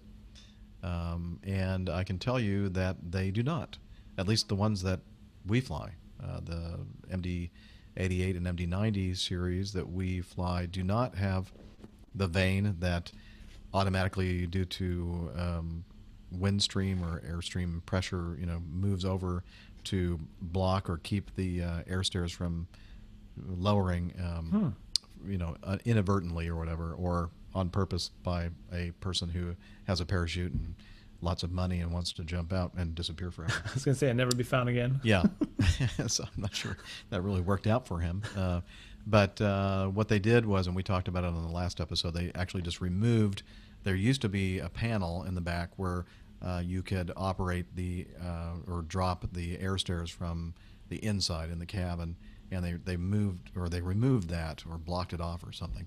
But there is, as we talked about also, there is a way to actually lower the air stairs from the inside if necessary, and it's just something that they teach us how to do, but we're not really supposed to, that's not a normal operation, but it can be done. But I think the 727s definitely had it after this incident, and the early DC-9s did as well, I believe. But not that I'm aware of. I've never seen a Cooper vane on a Mad Dog that I've flown.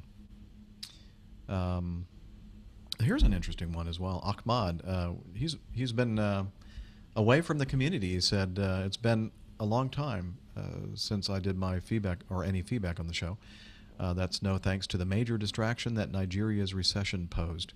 It's been one heck of a spell. The recession left me with absolutely no spare time to do any APG chores, apart from the occasional tweet check.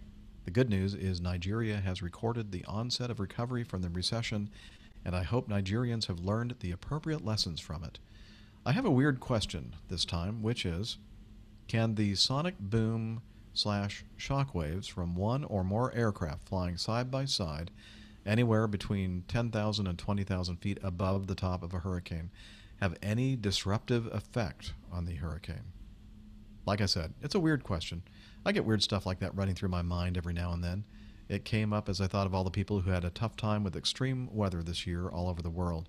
Could this be a way of dealing with storms by using sonic booms to weaken them? That's my question. I look forward to resuming with the show and catching up with the rest of you from my way, way behind stopover at episode 184. Can you believe how far behind I am? Yeah, that's more than 100 episodes. Good luck, Ahmad. I would just, you know what, say, you know what? I'm just going to say I listen to them and just start listening to the latest. That's the way I would treat that. Anyway, Kavu to everyone. Ahmed out. And so, I don't know. What do you, I don't, you know, I'm not a scientist. I never had a sonic boom. I guess one time I've been supersonic and created a sonic boom, I guess, but I'm not sure. Nick, you know, you have a lot more experience creating sonic booms, and we're not talking about the kind that Captain Al creates. But what do you? I don't. My sense is that nature, the force and power and fury of nature, is so far beyond anything that we could possibly do, short of perhaps a detonation of a nuclear bomb. I don't know how. I don't think a sonic boom or any of that would have any effect whatsoever. The hurricane might just go, yeah, what was that? Yeah, I agree. I mean, a sonic boom is not as powerful or as strong an effect as people might think. I mean, all the energy is contained within a fraction of an inch. And in that fraction of an inch, there is an enormous pressure change and an enormous temperature change. But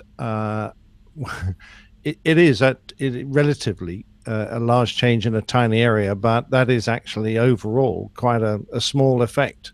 You can be very close to an aircraft that drops a boom, and apart from the noise, you won't feel a thing. The boom will go over you, and it will be like nothing happened. It's an almost instantaneous alteration and recovery that is very quick.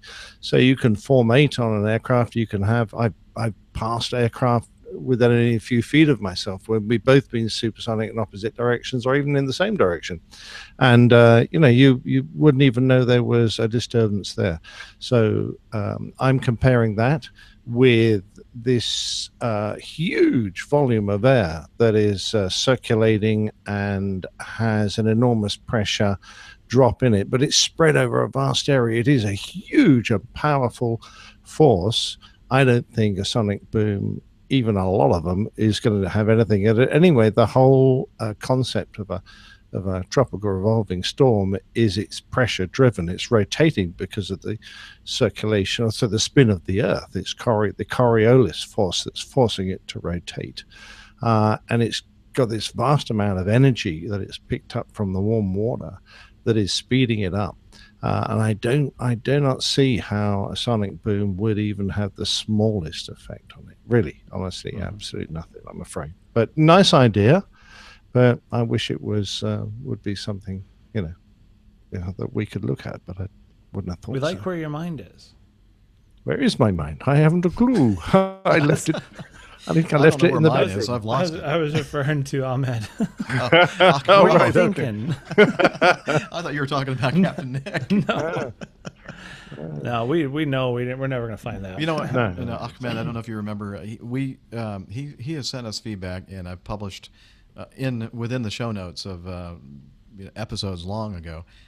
He has got an amazing mind. He just a very, very creative, very rich with all kinds of just think outside the box kind of concepts and everything else. He's designed an airplane, and anyways, it's just amazing. And so I could easily see how Ahmed was thinking, wonder if there's something we could do to counteract the terrible force of nature that the hurricanes pose and exhibit, and the wrath that it brings to poor little islands that are getting nailed right now, probably, as we're recording this. And again. Yeah, it's just Anyway, thank you, Ahmad. Great to have you back. I'm glad that you guys made it through the recession, and look forward to hearing more from you in the future. For sure. Let's see. This is we're about to wrap this up, but Robert Thompson in Marietta sent this quick piece of feedback regarding a movie that is going to be released, I think, sometime like later this year. I'm not sure exactly when. It's called American Made Movie, and he said, I just saw a trailer for this morning, and wondering if you guys had heard about this real story. And I think the story was shoot, let me see here. Should I click on this? See if I can get a little bit of the audio from this thing, or maybe I can read about it on this site. Of course, it's loading. This is a drug trafficker, isn't it? Who Tom Cruise is in the movie. Gil somebody. I don't remember the guy's name. Obviously, I wasn't prepared to talk about this. Maybe you can do a search about that while I'm vamping over here. It looks like Tom Cruise is going to be the protagonist, the star of this, and play the role of this real life. I guess I don't know if he was doing this full time or if he quit his job as an airline pilot and just started doing all this flying for. His name is Barry Seal. I wasn't even close. Gil, where did I get that? Barry Seal, and I'm waiting for now Nick to start doing his Seal impression. I've done one already. Okay. But I have been watching Narcos and wondering if it's the same guy that is portrayed in Narcos who does a lot of flying of drugs and who was an ex-CIA pilot. I bet it sounds like very much the same story. This Barry Seal, a real-life former TWA pilot who became a drug smuggler to the Medellin cartel in the 80s. In order to avoid jail time, Seal approached United States government officials and served as an informant for the DEA. The film will be released in the United States on September 20. Oh, at the end of this month, it's coming out, September 29th, 2017. Wow. And it's Universal Pictures. And again, Tom Cruise is the star of this motion picture. No, I don't know anything about it, and I don't really know that much about the real story. Robert, but I have a feeling we're going to all be up to speed on it very soon, because I've just seen a couple of the trailers as well, and it looks like there's some pretty awesome scenes, flying scenes in it. It looks Let's hope they do it right. Yeah, I hope so too. What is it? It's a the airplane, the Piper. Piper bought it from Navajo chieftain. No, it's the Aerostar. Yeah. That was designed by the guy that designed the Aero Commander with the super tall tail. The Aerostar also has a very tall vertical stabilizer, a very fast airplane, and I think Piper bought the licensing rights to it and became the Piper Aerostar. But that's what at least I saw in the trailers that I watched recently. So. Looks like it's going to be a good movie, at least the flying scenes. Yeah. And for us APG and aviation geeks, that's enough. Doesn't even have to have a story. Apparently, some of the flying was a bit too demanding, because pilot Nick in the chat room says a chap unfortunately died in an Aerostar during the making of the movie. Oh, you know what? I kind of remember that. I think we may have even mentioned it sometime last year. Yeah. All right. Thank you, Pilot Nick. See? Yeah, I didn't make the connection. Apparently, that was when they were filming some of the scenes from this movie. Wow. Cool. Well, I can't wait to watch it, and then we can talk about it on the show. Like we need something more to talk about. But we don't have enough. No, we don't. At all. Yeah. All right. That's enough. We knocked out quite a bit of feedback. Still catching up with the hidden feedback, but we're getting there, and we do appreciate feedback. Pardon? The hidden feedback. The hidden feedback. Oh, I thought you said I hate feedback. Well, Nick, you're on the wrong show, dude. No. I love the feedback. The feedback. No, we do love the feedback. The best way, well, one of the ways, there are several good ways to do it, to send feedback directly to feedback@airlinepilotguy.com. For a short period of time, that was a very bad way to do it. But now we got it all fixed. So that's still a good way to do it, especially if you're going to record some audio, which we love. You can use your smartphone's voice recording app or whatever, and you can attach it to an email, send it to feedback@airlinepilotguy.com, because we love hearing your voices. And it saves you all from the monotony of us reading it. Also, you can use SpeakPipe, which is, if you go to the website, the airlinepilotguy.com website, in the Contact Us, or I'm not sure exactly what it's called. I think that's it. You can find, you can use a form there to send us email feedback, but there's also a link to SpeakPipe where it'll use the microphone on your computer or your cell phone or your tablet or whatever, and record some audio feedback to us, and it gets very conveniently sent to us as well. You can use the app both on the iOS and Android platform. You can download the app for free. No advertising on the app, so you don't have to be bothered by that. And you can watch the show and listen to the show. You can send feedback, all kinds of different things on that. So check that out if you're interested. Social media, Captain Nick, how might somebody engage with us with social media? I haven't a clue. Okay. I can tell you. It's www.facebook.com/airlinepilotguy, all one word. And on Twitter, we have the handle @APG Crew. And of course, there's some kind of Slack way of getting in touch with us if you're feeling a bit lazy. Steve, can you see if Hillel is? Yeah. Hey, hello. Oh, here he is. Move out of the way. You need to use your Okay. microphone. Okay. Sorry. APG listeners, please join us on our Slack team. On Slack, we share news and ideas. We suggest episode and Plain Tales topics. We plan meetups and events. To get into the Slack team, please send me a tweet with your preferred email address to @hi11e1, and I'll send you an invitation. That's Hillel @hi11e1, and see you in Slack. Thank you, Hillel. Now get out of here. Where does he get all that energy? It's like gone in a always so flash. full of energy. No, I mean, just the way he speaks is just so full of energy. And he's in the chat room at the same time. How does he do that? How can he type and talk at the same time? Location, I believe it's called. All right. And that's just added to the number of things that we probably shouldn't talk about on the show. Not another one. Yeah. I can't keep track of them all. Where's that list again, man? I don't know. Anyway, so as always, such a pleasure to get together with like-minded friends every week and to talk about aviation and such other things. And I guess, Steve, thanks for being there today for me. You too, Jeff. You too. Yeah, it was kismet, I think they say. That he and I. Sorry, who were you kissing? Kismet. We just met, kismet.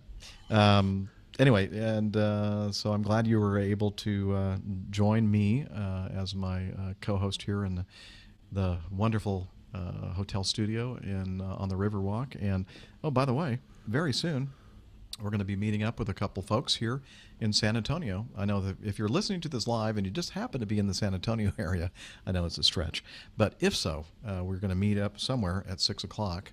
We don't know time. where yet. I don't know where yet. I need to look at Slack and figure out where. We'll be told where to go. Yeah, we're going to hopefully know where to go. And so, yeah, if you're here, join us, please. And, of course, next week we'll talk about our meetup and all the fun that we had and make you, just feel really jealous that you weren't able to join us here in San Antonio.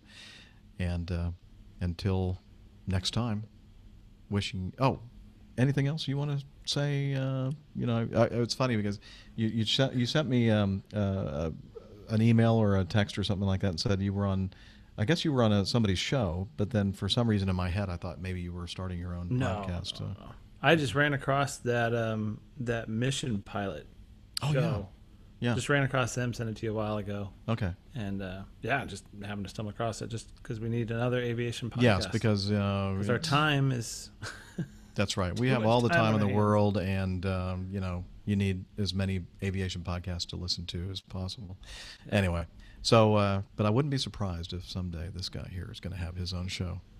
We all know we'll see. all the good work. It's a lot of work though. Yeah, just stick with what you're doing now. Yeah. It's awesome stuff. I'll just give it to you. I'll Okay. record it and send it. All right. Cool. Well, until next time, wishing you clear skies, unlimited visibility, and tailwinds. Take care, and God bless. Bye, everybody. Cheers. Bye. Was that supposed to be Steph saying goodbye? No, that's supposed to be Dana. Bye. Oh. Excellent. Oh, boy. Yeah. So we ended up doing another 2.5 hour show. Which 2 hours, 46 minutes. Do you want me to stop recording? Yes, please. And I'll do you want me to delete the file? No. Oops. Don't do that, please. Don't do that. And let me turn off my recorder. Boom. All right. And save it. I don't know if it automatically saves or not. Yeah. And we're still, of course, recording on YouTube. Mm-hmm. And no, it really was nice to have you here with me, Steve. Yeah, it was fun. A lot of fun. And it was nice to share an earbud, one earbud in each ear, with you. Man, all of our equipment. I know. Where'd that splitter? I usually was it the splitter you're missing, or the actual pair of earbuds? No, the splitter. Yeah, I bought a couple of those just for this purpose. Yeah. Well, it's more than we had enough earbuds and headphones and stuff like that. We just didn't have enough plugs to stick them into. And that's why I have a splitter. Well, if normally if I knew that I'm going to do I have a little headphone amp distribution thing that's what we use, like when Nick and Steph and we all get together on location somewhere, and I usually even carry a splitter cable adapter thing too. But I had 2 in my bag that I think I took out. I did too, week or two because ago. I keep switching like my equipment in and out of bags and stuff like that. And I went, well, I never use this, so I just left it at home. In fact, it was funny.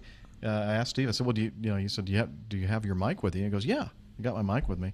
And then he says, "Do you have an XLR cable?"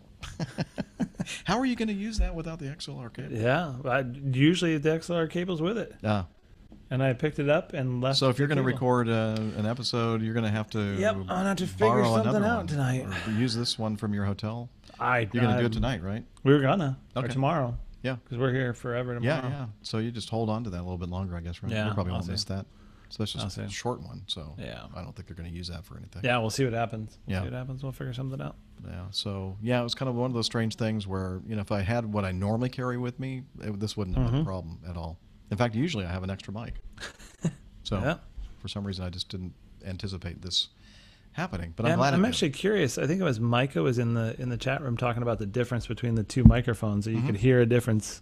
Oh, really? Between them, I'm actually kind of curious now. Okay, so what do you think, Micah? What to your ear? And I know you're listening on Hangouts on air, so I'm not sure that's the best way to analyze audio. And Nev is a audio specialist. I think the 2 of them were talking about it. Okay, so what did you guys think? I've never used what do you call this? RE20? RE20. This is old school radio right here. This is like what the professionals use in radio stations. And this is on the PR40, and this is the RE20. It's a nice mellow sound from mellow sound. RE20. Yeah, it's very good. I think I don't know, it's very hard to say because you're not exactly got them side by side, and your voice is. I agree with Nev. I think the Heil sounds warmer, actually. And I think the mids and highs are more airy and natural. I sense with his, there's a kind of a what do you call it? Compressed. It sounds to me like it's doing some compression in there. That the Heil's not. I don't know. Now this has some sort of frequency bypass thing on the bottom here. Oh. And I don't know. I've never been able to tell the difference in changing that Oh, did you setting. just What it change does? it? Yeah. I don't, Oh, it sounds a lot better. Does it sound better? Yeah. I've always been like, I can't tell because I never am Okay, running put it headphones. back with where it was. So there's that, and then there's this one here. In this, It's a form here. deeper and slightly more echoey, slightly more reverb in the setting it's on now. In the one that it's in now. Yeah. Because this is where I always usually run it, just over here. I go could back. probably read a manual on it at some point. You know, and then we'll figure out exactly what it's. It's a little cleaner and a little higher pitched, and perhaps a little the enunciation's a little clearer. But Yeah. Okay, that's interesting too. Because I've never been able to like analyze the difference between the two. You know. That's sounding much better now because during most of the show you were further away from it. Yeah, I was And off now it, it's yeah. like it's sounding. Got to a lot come up better. here and give it a little Yeah, you bit just of gotta noise. basically eat the thing, to That's really. That's get what these are designed for because they got the pop filter and everything built right in there. Mhm. No more plosives. Plosives. I amaze my first officer when I'm talking about that, and you hear him on the radio. Mhm. Yeah, those are plosives when they're Did he? popping the And microphone. he's looking out the window, going, "What a freak." They're like, "Geez, man, I don't care. I'm flying the airplane." Yeah, what I want to do is like when you hear the guys on the radio. Yeah. Like they're spitting all over their microphone or something. Yeah. Going, I can't. Sometimes it gets so bad you can't even understand what they're saying. It's just like move the microphone out of the way 2 a seconds. little bit, or get like a foam cover for it or something, please. Yeah. Ugh. Yeah. They need a mic muff. Error code ID10T. Yeah, I like that ID code. Yeah, Lane, we don't salute it. We just like using the Heil microphone. Bob Heil, by the way, not anything to do with the Third Reich. Yeah. Yeah. Alrighty. I definitely have to get one of those bird cages. Yeah, that's impressive because I bumped this a couple times. I was like, I can hear it. Yeah, I mean, you can still. It doesn't completely isolate it. You can. Yeah. You can still. It's still better than it. do you fly with that, Jeff? Because it takes up a bit of space, one of those, doesn't it? This thing. Yeah. Normally, I don't, but and I used to use it and have it with me in my suitcase, but then I stopped using it. But then the last show, I was doing some typing, and I could hear the vibration going through it, and I thought, oh, maybe it's worth, nice to talk about muffs on the show again. Yeah, Nev, it's always nice to talk about muffs. Yeah. The funny thing is, I sent that feedback in, and as I wrote it, I'm like, I know exactly where this is going when they cover it. Yes. I'm like, oh yeah, that's. Where? I don't know. I don't know what you're talking about. Especially these. No, never mind. Let's see. Moving on. Yeah. So great to have all you with us live. Sorry for the. Again, the last minuteness of it. It's not that's not really a word, but I'm going to make it one. Yeah, show title? No, I don't think so. Nice try, Ivor. So what would be a good title for today's show, and not APG Muff Talk? Yeah, family show. Yeah. No sea too rough, no muff too tough. What pervert would have said? Oh, yeah.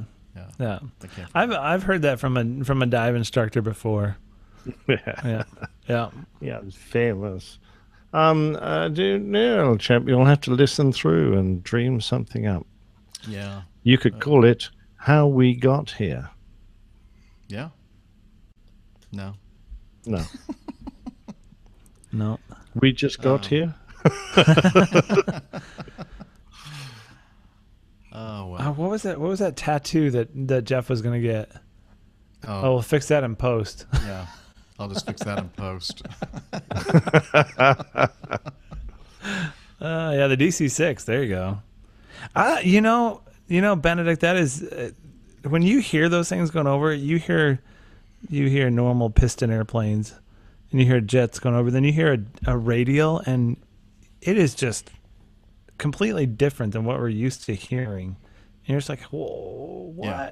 well, hey, that's something. Yeah, It's more than amazing. just a sound. It's like he said, he could just Yeah. almost feel it in your chest. It's like a vibration of those big giant radials put out there. Yeah. That is a good show title. I like that, Benedict. Yeah. DC6, DC6, DC6. And then do the try the German version. Dicey Sykes.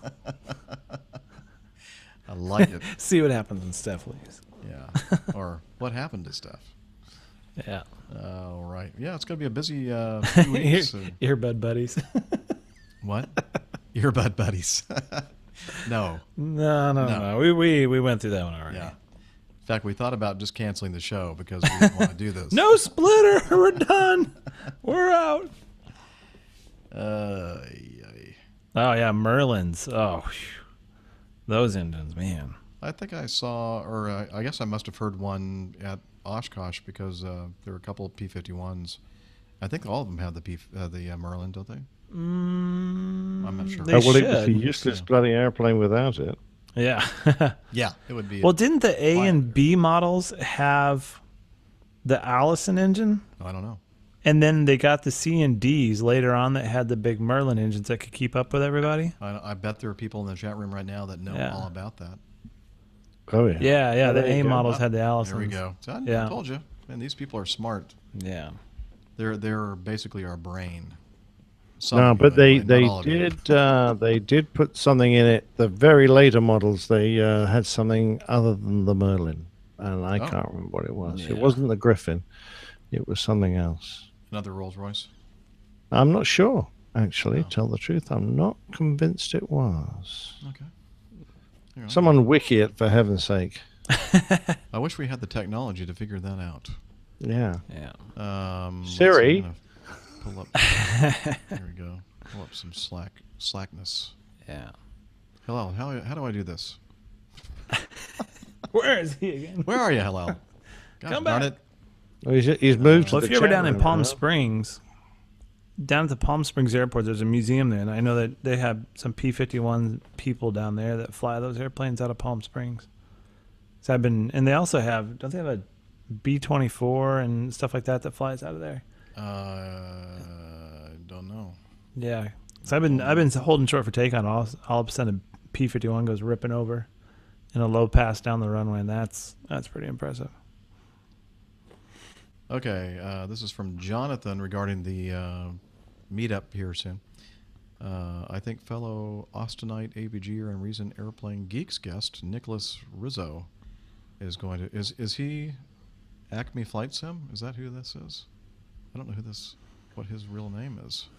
Yeah, yes, Nicholas so Rizzo. there were some texts coming in from Jonathan saying he was meeting up with him at San Antonio Airport. Oh, okay. Yeah, there were some texts I saw flip up there a second ago. All right, so he's still wondering where we're going to be. Somewhere on the Riverwalk, I'd say. Yeah. I don't know for sure. I guess I need to get off the show here and start figuring out where we're going to go. Yeah, I'll go grab my first officer because he was like, I want to go. Okay, cool. I want to go. So my first officer, brand new to the airline, and used to listen to APG while he was doing his flight training and all that stuff. Yeah, and that didn't deter him from continuing with his career? Yeah, he was all like, "Wow, I'll keep going." No, so you'll hear about it in the episode that we're going to film for him. But he went to college for some nerdy thing that was not aviation related, and was working at that. I can't remember what it was. It was a big long title, and he had flight sim at his office computer, and he had joysticks and everything, and he would play, and almost got fired from his job. For playing flight sim at work. Hey, bud, you need to be working here. Wow. Hanging it out there. Well, I guess he found where he needs to be, right? Yeah. That's awesome. Yeah. So Nicholas Rizzo sent me this text, and he said he was going to be flying in from Bergstrom to San Antonio in his Piper Archer. He said, which is still more sophisticated than the Mad Dog. Yeah. And I replied to him, all right, you're banned. I will no longer tolerate any more bad-mouthing of my beloved pterodactyl jet. So he says, in all fairness, you are faster and louder. I don't know if he's referring to me or the jet. Yeah. Yeah, probably the jet. All right. So we're going to meet up go. somewhere out there. They had Rolls-Royce Griffins, but they were a couple of racing models okay. rather than the actual production ones. And they did have a version with a Packard Merlin, which is presumably an inferior, cheap copy Merlin. That was a U.S. made Merlin. Must be, because Packard sounds like Yeah. Yes, US. that's what I mean. A cheap copy. Yep. It's like the Chinese Merlin, except not quite as good. Here, watch this. Bye-bye. Now, see, it's much more pleasant. You still have to look at them. Well, if we But I keep can't. talking, it's going to go to us. That's true. So we Right. just keep talking. No, yeah, don't just avert your eyes. Here, I'm just going to turn off. I'll just cover that up right there. All right, we'll turn it back on. Okay, now I can hear you again. What, really? Oh, okay. Yeah. And there was even one suggested with a Rolls-Royce Dart turboprop. Really? Wow. A modified Cavalier, which was based on the Mustang. That would have been pretty amazing, actually. Yeah. Yeah. Nice. All right, we need to shut this down. Yeah. Hey, Nick, do you ever come to Detroit much anymore? You avoid that place? We closed. We gave the route back to Delta because it was too dangerous for us Brits. No, seriously, it wasn't dangerous, but we did give the route back to our lovely sister owner, stroke airline that we work for now. Yeah. No, I'd see a red tail Airbus sitting over there, and I'd go up. Hey, who's the captain on this flight today? Oh, do you? Is that a Manchester one? I wonder if Manchester still goes there, but we don't do any London flights in there. It's been a while since I've been past there and seen it. Yeah, I'm afraid so. I don't even seem to get many Atlanta flights, but I'm going to have to bid for some. I just seem to be trolling mainly back and forth to New York. New York? Yeah, bit samey. The old San Fran thrown in. But next month there's an entire month of standby, so I don't know where I'm going to Who knows what you'll do? Who knows? I'll probably be going down to visit some rather poorly Caribbean islands, I would have thought. So there we go. Yeah. All right. Well, you saw Big D running when they were 7.5s down into there with all kinds of supplies recently. Mm-hmm. Yeah, man. Yeah. Well, we flew 3 of the dinosaurs down to Miami, or was it Orlando, just before the hurricane hit down there, and we got them out full of passengers and people who wanted to get out of the area just before the storm hit. Yeah.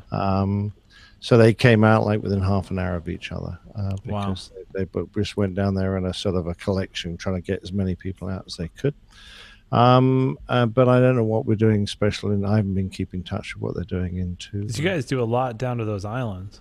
We do, yeah, exactly right. So it's an important destination, but I don't suppose there'll be many holidaymakers. We'll be probably helping the government out, perhaps moving some supplies down there, and certainly shipping people out who want to leave and come back to the UK for a bit of a break from whatever they're surviving with there. Yeah, I had some friends that were on one of those islands down there, and they're like, just gone.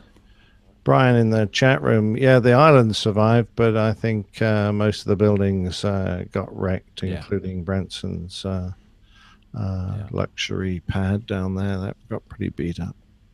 Islands are there, but there's nothing on them. No. Hey Nick, I made a Dropbox folder for the audio. Oh, okay. I was just gonna WeTransfer it to you, but I can Dropbox it to you. Okay, whatever. It's just that my Dropbox. Last time I used someone else's folder, it just seemed to add to my own transfer. Yeah, just use a thing, WeTransfer. and That's fine. I'm pretty maxed out. Okay.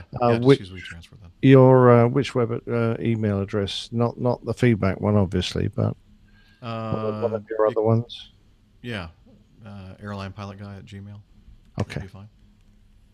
All right. All right. Anyway, nice to see you, Steve. Have a good evening, you two. Hey, good to see you. Yeah, all the best, and keep those fabulous stories coming in. I've been off for a little while doing those because I've been doing all the line check airman training and getting rolling on that. They're little gems when they come in. They sound brilliant. I love them. Thanks They're a lot very of fun to much do. for that. Yeah. We really love them, and the community loves it too. Absolutely. Right. All right. Well, I shall enjoy Italy, and I'll catch you. I may catch you from Italy. If not, I will see you a fortnight from All now. right, Jeff. we'll try to coordinate something, and if it doesn't Yeah. work out, then the next week we'll have you back. Absolutely. Awesome. Ciao. All the Bye. best. Bye, everybody. Yeah, please enjoy your vacation. Sounds like a lot of fun. I will do my best. Okay. Yeah, I know Cheers. you will. Bye.